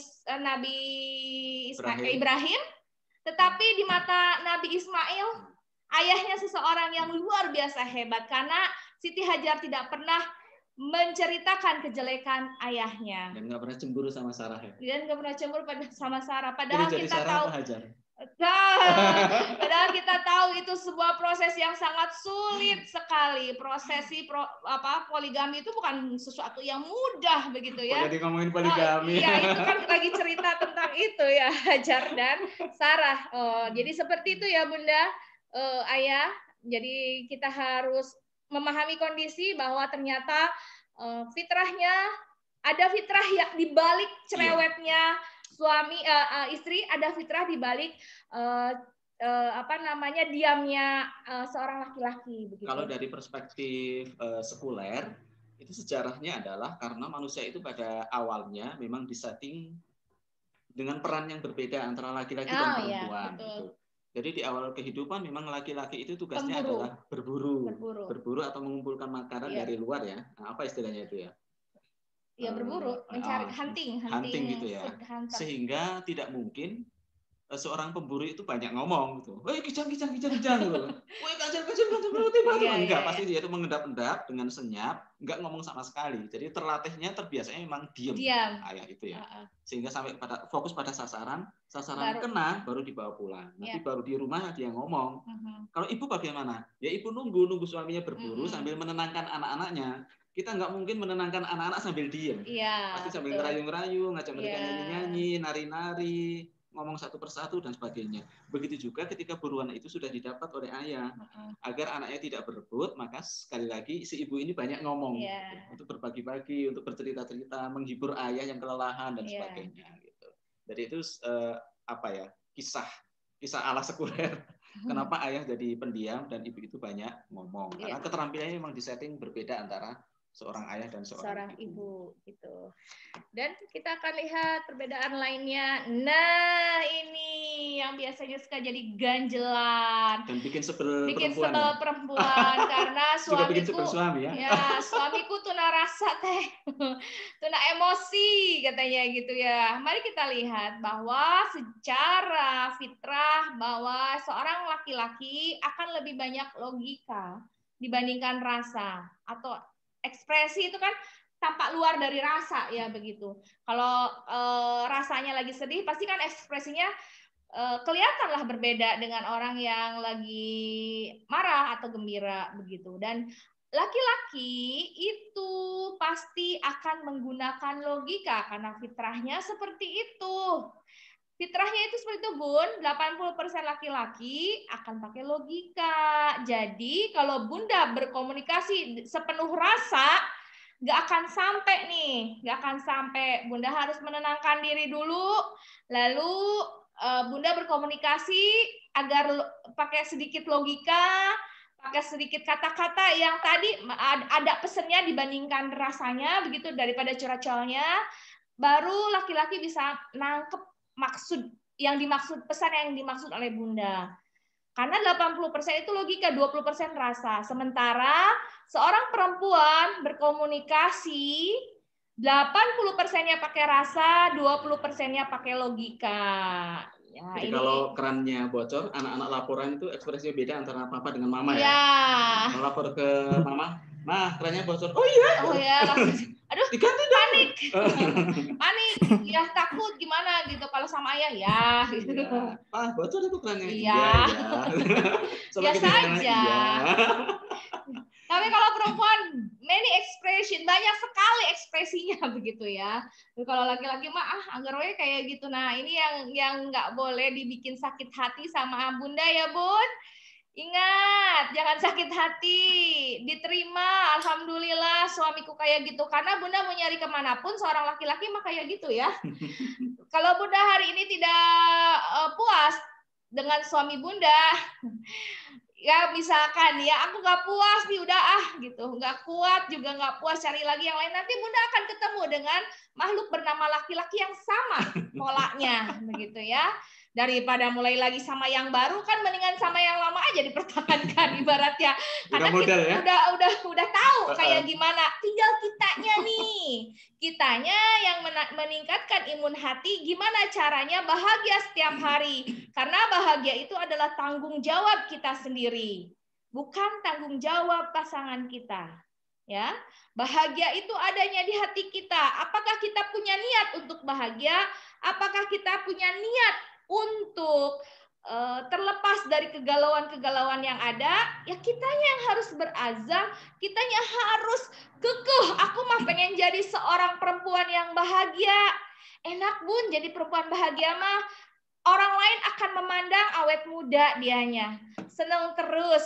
Wajahnya kok nggak berubah. Itu tuh ekspresi orang-orang yang hanya dimiliki oleh orang-orang yang berniat untuk bahagia.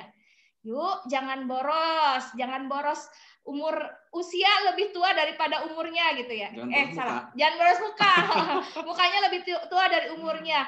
Ini efek panjang dari kebahagiaan yang kita tidak niatkan saat ini. Jadi kalau Bunda pengen tetap awet muda, sekarang saatnya untuk berniat bahagia. Bahagiakan dirimu, memilih untuk menerima suami, memasrahkan pada Allah, mengakui semua sakit hatimu lalu memasrahkan pada Allah. Pasrah ya Allah, karena suami pasanganmu hari ini adalah yang terbaik dari Allah Subhanahu wa taala.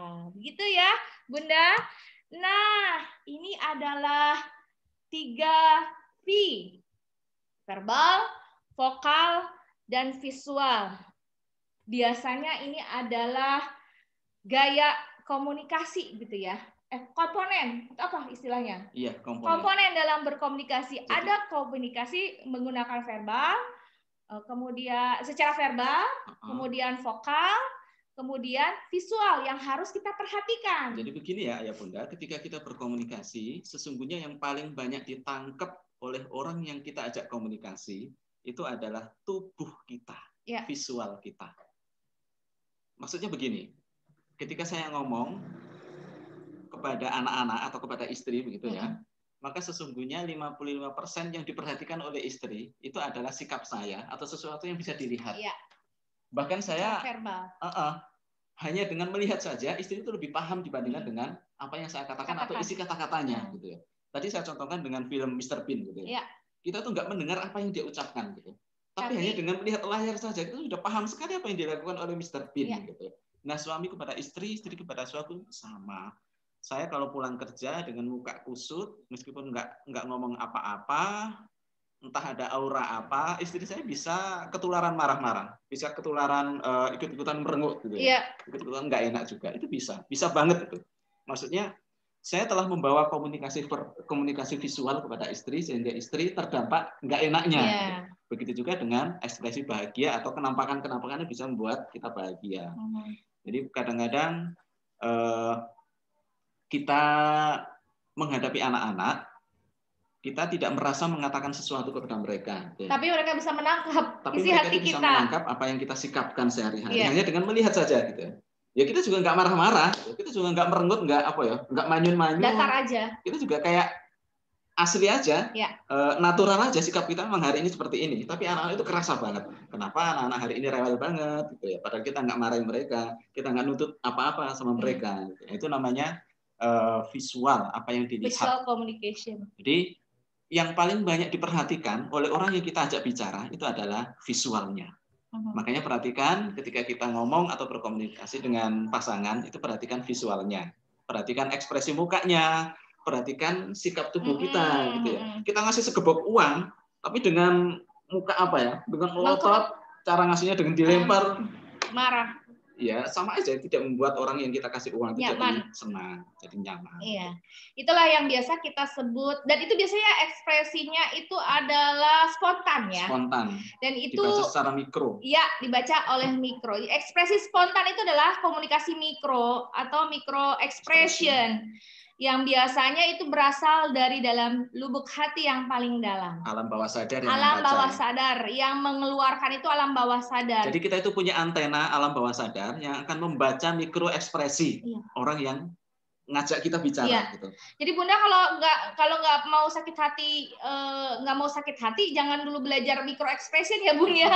Karena kalau Bunda belajar micro expression terus Bunda mengartikan ekspresi dari suami, hati-hati banyak sakit hatinya begitu ya. Jadi jangan dulu mempelajari ilmu itu kalau kita belum legowo menerima kondisi suami kita. Karena pasti nanti jatuhnya ke sana gitu ya. Aduh kok gitu katanya mikro ekspresi ini kayaknya gini. Wah, berarti sesungguhnya dia tidak mencintai aku gitu. Lalu kita larut dalam asumsi dalam diri kita tanpa kita konfirmasi pada suami kita. Nah, jadinya malah belajar itu bukannya berkah ya, bukannya nambah ilmu untuk menguatkan atau mengeratkan, jadinya memisahkan. Nah, ini hati-hati juga gitu ya. Nah, jadi hati-hati, bahasa tubuhmu itu mudah dibaca. Bahasa tubuhmu itu karena berasal dari hati sehingga akan sampai juga kepada hati. Terutama laki-laki kepada perempuan ya. Jadi bahasa tubuh laki-laki itu biasanya susah untuk ditutupi. Sedangkan perempuan itu antena alam bawah sadarnya itu sangat tajam. Tajam karena rasa tadi. Laki-laki, karena rasa gitu ya. Kalau laki-laki itu sudah ada tanda-tanda sesuatu. Perempuan biasanya sudah menangkap, hanya saja karena dia punya rasa nggak enak dan sebagainya, itu tidak diungkapkan. Kecurigaan itu. Ini hati-hati buat para ayah ya. Anda mau berbohong kepada istri, sebohong apapun, selain karena Allah menghendaki itu terbuka di mata istri gitu ya, istri akan tahu. Jadi hati-hati ya, banyak para perselingkuhan yang terbongkar karena memang sudah waktunya dibongkar ya, sama Allah dibukain. Yang kedua adalah istrimu pandai dan Allah berikan kesempatan untuk mengakses, menganalisa semua itu gitu ya. Jadi hati-hati ayah ya, kalau mau macam-macam mendingan minta izin dulu ya. Atau mendingan minta maaf daripada minta izin. Oke, baik. Kita lanjut lagi ke materi. Selanjutnya adalah komunikasi vokal ya. Jadi setelah visual, hal terbesar yang dilihat atau yang ditangkap oleh orang yang kita ajak komunikasi adalah vokalnya. Maksudnya adalah bebunyian. Nadanya seberapa, volumenya seberapa, intonasinya seberapa, itu yang akan terbawa, yang membuat mereka terpengaruh. Misalnya begini ya, ayah bunda, sama-sama bunyi verbalnya adalah pergi. Gitu ya. Pergi. Jadi kalau saya ngomongnya gini, pergi. Oh itu nyanyi, nggak nyuruh apa-apa. Santai. Atau gini, pergi. Nanya. Pergi. Ngusir ya. Kalau pergi, berita, ngasih tahu. Sama-sama kata pergi diucapkan dengan volume, intonasi dan nada yang berbeda, itu maknanya jadi berbeda. Jadi kalau ke anak juga sama, anak juga bisa meraba. Adek, ya udah ini udah 1 oktav lebih tinggi dari biasanya, berarti Umi sudah marah gitu. Nggak perlu banyak ngomong lagi, anak udah tahu bahwa Umi sedang marah begitu ya. Nanti kalau mau Ramadan juga gitu ya. Orang itu ekspresinya mau seneng, mau sebel, atau mau benci Ramadan itu kelihatan. Sama-sama baca spanduk gitu kan. Marhaban ya Ramadan. Itu yang seneng ya. Marhaban ya Ramadan. Kalau gini, marhaban ya Ramadan. Enggak suka sama Ramadan ya. Jadi gara-gara intonasi yang berbeda, jadinya maknanya berbeda, rasanya juga berbeda. Nah, yang selanjutnya adalah kata-kata atau verbalnya. Ini hanya sedikit saja ya, kontennya cuma sedikit saja. Itu 7% saja, itu hanya diperhatikan oleh kita. Gitu. Ya termasuk itu tadi, ternyata kata pergi itu lebih diperhatikan sikap kita dibandingkan kata kalimatnya. Dibandingkan dengan intonasi, apalagi konten kata perginya itu. Kata pergi itu kalau saya berkacak pinggang sambil nuding keluar, ke pintu luar, orang itu sudah tahu sendiri. Maksudnya apa? Apalagi dengan kata-kata meninggi, ngegas, keras itu ya. Apalagi dengan, meskipun saya ngucapinnya nggak jelas itu. Misalnya saya lagi cedal atau apa gitu ya, gigi panasnya dicopot semua kayak gitu ya. Pergi. Ya meskipun secara verbal nggak jelas, tapi orang sudah bisa menangkap karena sikap saya dan intonasinya sudah jelas mengusir itu pergi. Nah, jadi memang hati-hati di 3 hal ini, terutama di bahasa tubuh ya. Sekalipun kita sedang meredam marah, itu juga akan terbaca. Ya, akan terbaca. Tidak ada salahnya kita juga mengkomunikasikan marah kita dengan bijak kepada suami atau kepada anak-anak. Jangan lagi sampai marah apalagi ya? Lapar ya.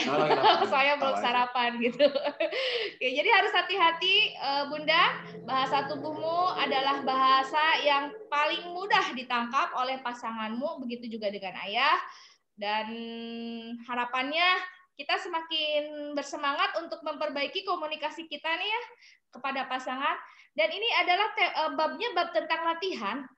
Jadi kita tahu ilmunya, tapi kalau kita tidak mengaplikasikannya, tidak mempraktekannya dalam kehidupan sehari-hari, ya akan menguap begitu saja. Jadi tidak ada salahnya mulai sekarang ada satu tema saja yang ingin kita rubah dalam keseharian kita. Misalnya nadanya diturunin nih, oktavnya. Nah, setiap kali kita bernada tinggi, istighfar, turunin lagi oktavnya. Atau biasanya kita nyinyir terus kalimat yang kita ucapkan. Ketika itu terjadi, senyum atau nggak bisa senyum, bilang aja huruf mim. Mim. Karena kita akan terpaksa untuk tersenyum. Oke?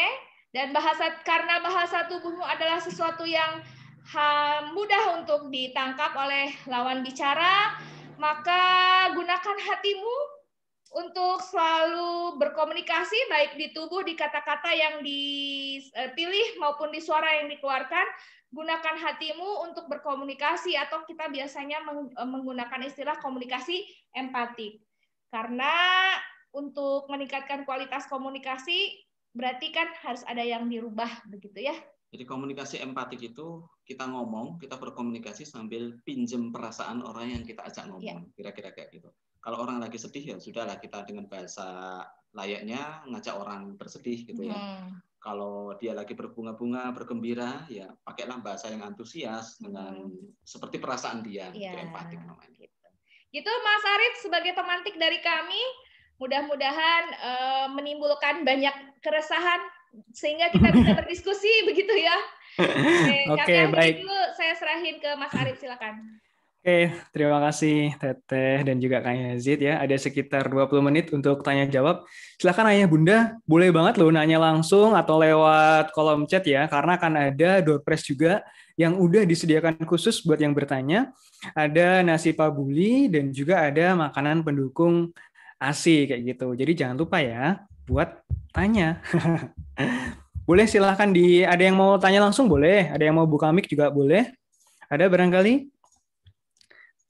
Belum? Oke, kalau belum, ini ada yang menyampaikan secara langsung melalui Japri. Gitu, Teteh. Sambil menunggu yang lain juga, barangkali sedang menyiapkan pertanyaan, ya. Ingin izin bertanya, ini sebagai orang ketiga yang bertanya, gitu, Teh. Orang ketiga maksudnya temannya mungkin ya, bukan orang ketiga di antara hubungan mereka berdua. Ya. Ini saya punya teman, ya. Komunikasi antar suami dan istrinya sepertinya agak bermasalah. Suami tidak mau berkomunikasi terbuka dengan istri karena istrinya sering merendahkan suami di depan keluarga istri. Gitu. Nah, bahkan tidak jarang mereka ketika cekcok atau bertengkar itu terjadi di depan anaknya langsung kayak gitu. Nah, sebagai orang ketiga yang mengetahui bahwa sepertinya itu masalah deh buat keluargamu, itu sikapnya harus bagaimana kayak gitu. Berat ya. Berat ya. Itu dari awal memang sudah nggak match ya. Jadi begini, adab-adab berkomunikasi adalah kita tidak diperbolehkan mengumbar atau menceritakan aib kepada orang lain. Jangankan aib, kita menasehati seseorang di hadapan banyak orang itu menghina, kata Imam Syafi'i ya. Jadi kalau kamu dinasihati oleh seseorang dan momentum menasihati itu di depan banyak orang, itu menghina, bukan menasihati. Apalagi mengumbar aibnya. Itu yang pertama. Kemudian yang kedua, tidak semua yang kita miliki itu harus kita katakan. sekiranya sang suami ini punya info-info yang memang harus disembunyikan, salah satu kesabaran istri adalah dia harus bisa menerima bahwa informasi itu tidak semuanya diungkap. Begitu juga dengan sebaliknya. Kenapa demikian? Karena kalaupun kita tahu semuanya, itu belum tentu menjadikan lebih baik dibandingkan dengan tidak tahu. Gitu ya. Jadi, banyak sekali kalau kita ungkap jadi panjang ceritanya bahwa tidak semua yang dirahasiakan itu bermaksud buruk ya. Mungkin dia hanya mengangsur-angsur informasi yang belum waktunya untuk kita terima, untuk kita sampaikan. Disebabkan karena itu masih bisa menyakiti, disebabkan kondisi kita masih belum akan sanggup ya menerima beban informasi yang seberat itu, misalnya kayak gitu. Misalnya begini, saya punya penyakit jantung misalnya gitu ya. Jantung saya hari ini lagi agak-agak kambuhan begitu. Yeah. Kemudian anak saya itu jatuh tempo tunggaan SPP-nya sebanyak 40 juta misalnya seperti itu. Istri saya tahu itu dari kemarin, dari bulan kemarin. Nah, tapi nggak disampaikan. Tagihannya itu tadi pagi, jam 9 tadi itu. Ya istri saya nggak akan ngomong ke saya dong. Padahal berarti tidak jujur dong. Saya kan harus tahu. Ya, tahu bagi saya pada saat ini tidak lebih baik daripada tidak tahu. Makanya harusnya memang saya tidak tahu dulu sampai penyembuhan jantung saya atau kondisi jantung saya siap untuk menerima kabar ini gitu. Ya, itu contohnya. Jadi silakan dalam kondisi seperti ini diurai dulu deh persoalannya apa sehingga membuat istri itu berlaku seperti itu. Kalau ada orangnya dan saya bisa kontak langsung, saya harus cross check dua-duanya. Apakah yang diceritakan ini objektif atau tidak? Sebab biasanya kalau sudah menuduh seperti ini, itu biasanya nggak objektif ya. Kalau suami menuduh istrinya kayak gitu, tak cross check ke istrinya ternyata enggak begitu. Istri juga begitu, nuduh suamiku begini, setelah di cross check enggak. Kalau kebiasaan kami dalam proses mediasi seperti ini atau konsultasi seperti ini, itu sang istri akan digali oleh istri saya dan sang suami akan berhadapan dengan saya dulu, kemudian akan diproses berikutnya gitu. Dan kebanyakan biasanya tidak objektif. Ya. Tapi saya tidak tahu untuk kasus ini ya, mudah-mudahan objektif. Nggak tahu ya. Tapi apapun itu ya, yang pasti nyinyiran statement-statement istri yang menjatuhkan suami itu dilatar belakangi oleh luka istri. Jadi dalam tubuh istri itu banyak, dalam batin istri itu banyak banget tuh lukanya tuh ya. Kita tidak tahu penyebab lukanya apa karena harus digali. Tapi yang pasti dia sedang terluka parah. Bisa jadi pencetus lukanya adalah orang tuanya, atau bisa jadi pencetus lukanya adalah masa lalunya, atau bisa jadi yang ke-trigger karena di-trigger oleh suaminya saat ini. Jadinya pelampiasannya adalah ke suaminya saat ini begitu. Jadi yang pasti Anda tidak sedang baik-baik saja yang tadi merendahkan suamimu, karena seharusnya istri itu adalah harus menghormati suami, ya. Kemudian suami juga begitu, sama begitu ya. Tapi ketika Anda tidak bisa melakukan itu, berarti ada yang salah pada dirimu. Dan kita harus ngobrol-ngobrol biar proses pemulihan luka lebih cepat lagi begitu ya. Gitu Mas Arif. Oke, baik. Terima kasih Teh Dery. Oh iya, ini juga mungkin tadi yang aktif di kolom chat untuk Ayah Andrianto atau di sini juga tadi ada yang menanyakan Ayah Yusuf Badriawan. Boleh juga kalau ingin bertanya langsung, atau Bunda Zulbiah yang dari Sulawesi Selatan ini ya. Kalau ingin berpartisipasi bertanya boleh juga gitu. Kemudian ini malah sudah bertanya. Terima kasih Bunda Zulbiah. Ini ada pertanyaan selanjutnya dari Bunda Khairunisa di kolom chat. Bagaimana meningkatkan kualitas bahasa komunikasi cinta antara suami istri ketika semakin lama pernikahan, biasanya kan semakin banyak permasalahan yang muncul. Nah, untuk mengantisipasi itu mungkin cara meningkatkan kualitas bahasa cintanya, bahasa komunikasi cintanya itu seperti apa atau bagaimana gitu, Kang Yazid Teh Dery. Ya, saya menyarankan kita reconnecting hati dulu ya, Mbak ya. Jadi hatinya dulu dikoneksikan dulu sehingga nanti kita bisa bermain pakai empatik, bisa bermain komunikasi empatik. Jadi kalau udah hatinya udah connect lagi mah, apapun permasalahan akan mudah dihadapi begitu ya. Iya. Biasanya ini berakarnya dari hati memang. Karena hatinya memang ada masalah antara suami dengan istri, maka apapun yang diucapkan oleh istri itu tidak enak di telinga suami, dan apapun yang sebaliknya. diucapkan oleh suami juga tidak enak di telinga istri. Dan biasanya karena memang ada permasalahan atau ada luka yang belum tersampaikan. Ya, ada sakit hati yang belum tersampaikan, suami belum meminta maaf atau istri belum mengikhlaskan rasa sakit hati yang disebabkan oleh suaminya itu, sehingga dipendam, bayangin 5 tahun mendem rasa sakit hati dan belum menyampaikan juga, aku tuh udah sakit hati Kak sama oleh tingkahmu loh Mas, itu kan akan menjadi belenggu tersendiri buat istri, sehingga apapun yang dilakukan suami akan salah di mata istri.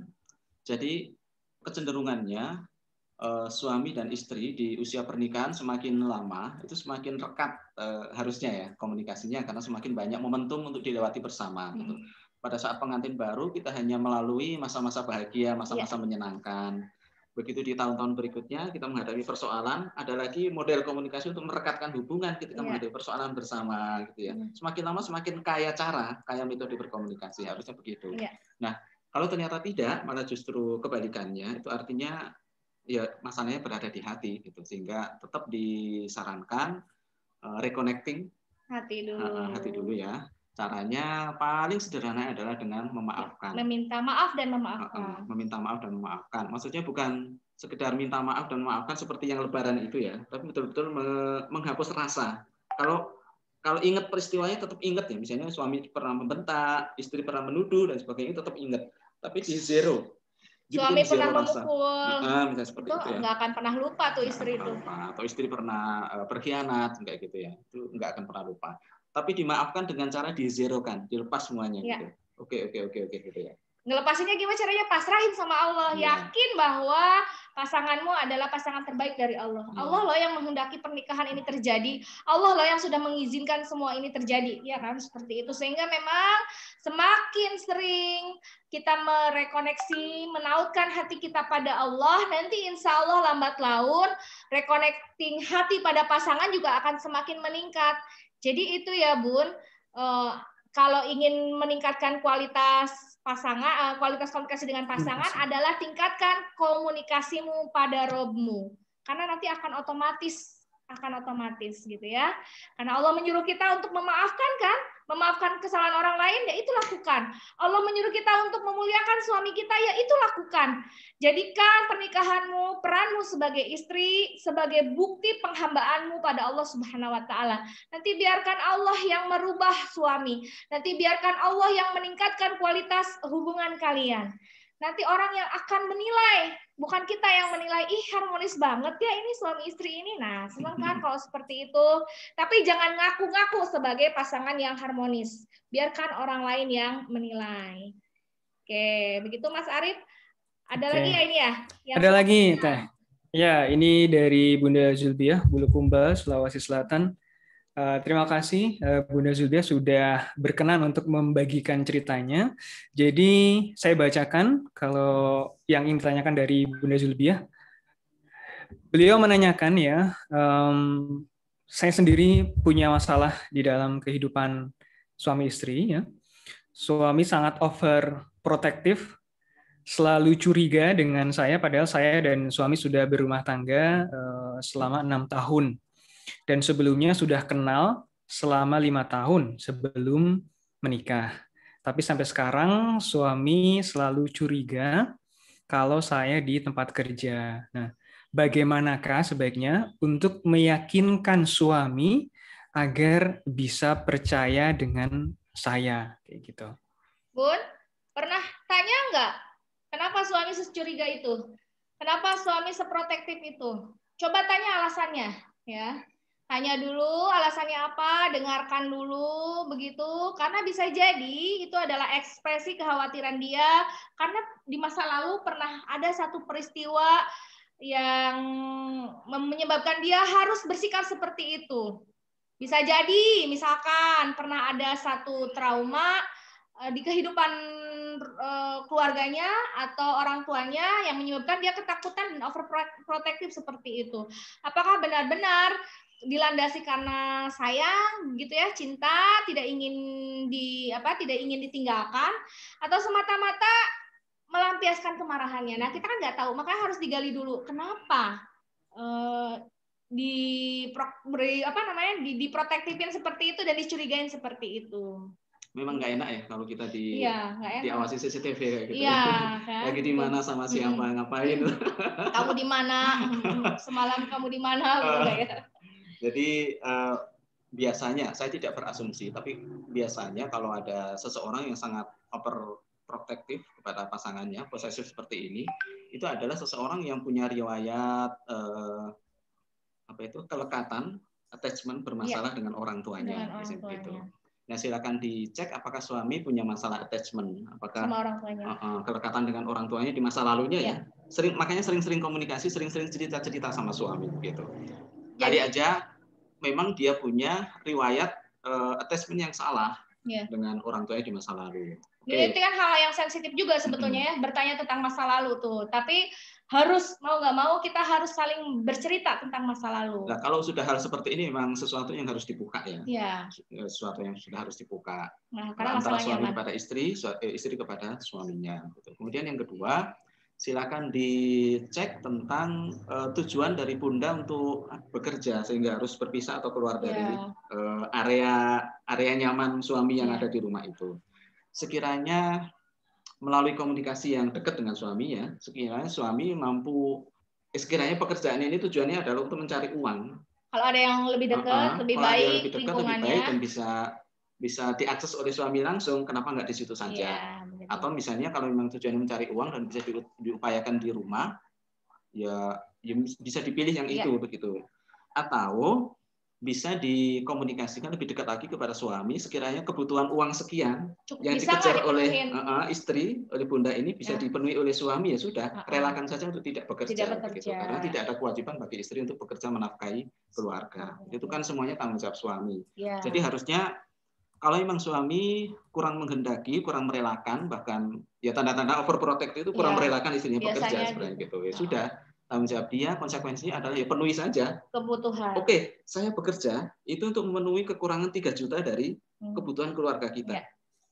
Ya silakan dipenuhi 3 juta ini, saya di rumah. Nah, misalnya kayak gitu ya. Tapi itu diobrolin dengan baik-baik ya. Makanya kembali itu tadi hubungan keharmonisan suami istri itu kan 3 tadi itu ya. Komunikasi, dan komunikasi. Jangan sampai istri itu nggak tahu alasan suami protektif itu ngapain sih. Jadi itu dulu yang digali. Istri juga jangan sampai nggak tahu. Suami juga jangan sampai nggak tahu kenapa istri saya ngeyel tetap kerja gitu loh.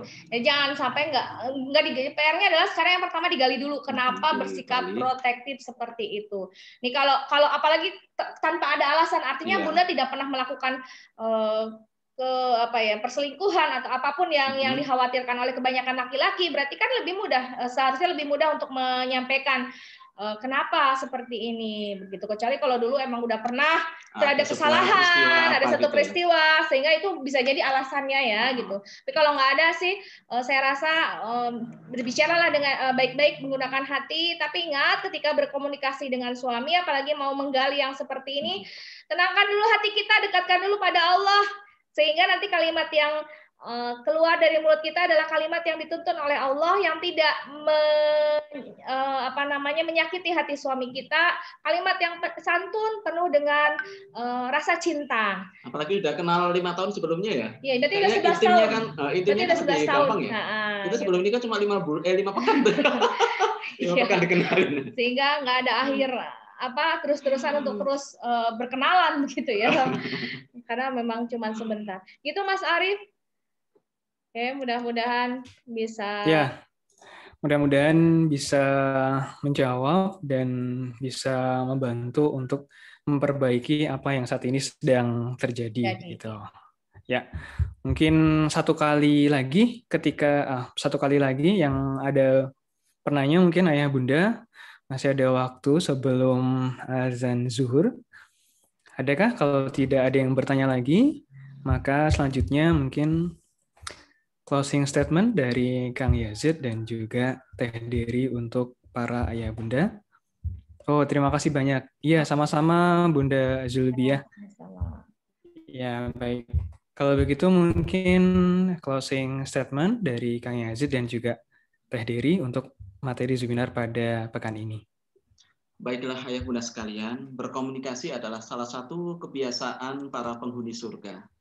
Ngobrol-ngobrol dengan candaan, ngobrol-ngobrol dengan penuh kemesraan adalah salah satu kebiasaan para penghuni surga antara laki-laki dengan istri-istri mereka, para bidadari-bidadari itu. Sebelum kita masuk surga, mari kita icipi bersama situasi surga seperti ini. Dengan siapa lagi kalau bukan dengan istri kita masing-masing? Istri dengan siapa kalau bukan dengan suaminya masing-masing? Kelak bagaimana kita mau masuk surga kalau komunikasi di dunia aja kita diamanati dengan pasangan kita nggak mampu menciptakan situasi seperti itu gitu. Jadi mari kita berlatih mulai dari di dunia ini. Rasulullah Shallallahu Alaihi Wasallam, para sahabat, para tabiin, orang-orang saleh, guru-guru kita banyak banget memberikan betapa mereka itu berkomunikasi sangat harmonisnya dengan pasangan mereka masing-masing. Mereka sangat menghargainya, mereka sangat relate, sangat terhubung hatinya antara suami dengan istri, begitu juga antara istri dengan suaminya.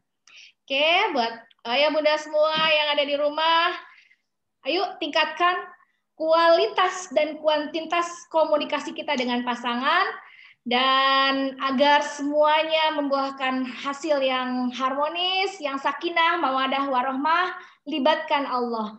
Tautkan hati kita dulu pada Allah Subhanahu wa Ta'ala. Kita mohon sama Allah agar Allah selalu membimbing lisan kita sebelum kita berkomunikasi dengan pasangan dan anak-anak kita. Lalu libatkan Allah di setiap komunikasi kita dengan mereka agar kualitas komunikasi kita semakin baik lagi, dan yang utama adalah kualitas komunikasi yang terlahir adalah komunikasi yang penuh cinta. Allah ridho, Allah mencintai keluarga kita, dan kelak kemudian insya Allah akan menggolongkan kita menjadi keluarga surga. Keluarga yang berkumpul tidak hanya di dunia, tetapi juga di surganya Allah. Mohon maaf dari kami jika banyak hal yang kurang berkenan. Mudah-mudahan kita bisa berjumpa di lain kesempatan, khususnya di bulan depan, insya Allah, di webinar PKA. Billahi taufik wal hidayah. Wassalamualaikum warahmatullahi wabarakatuh. Waalaikumsalam warahmatullahi wabarakatuh. Ya.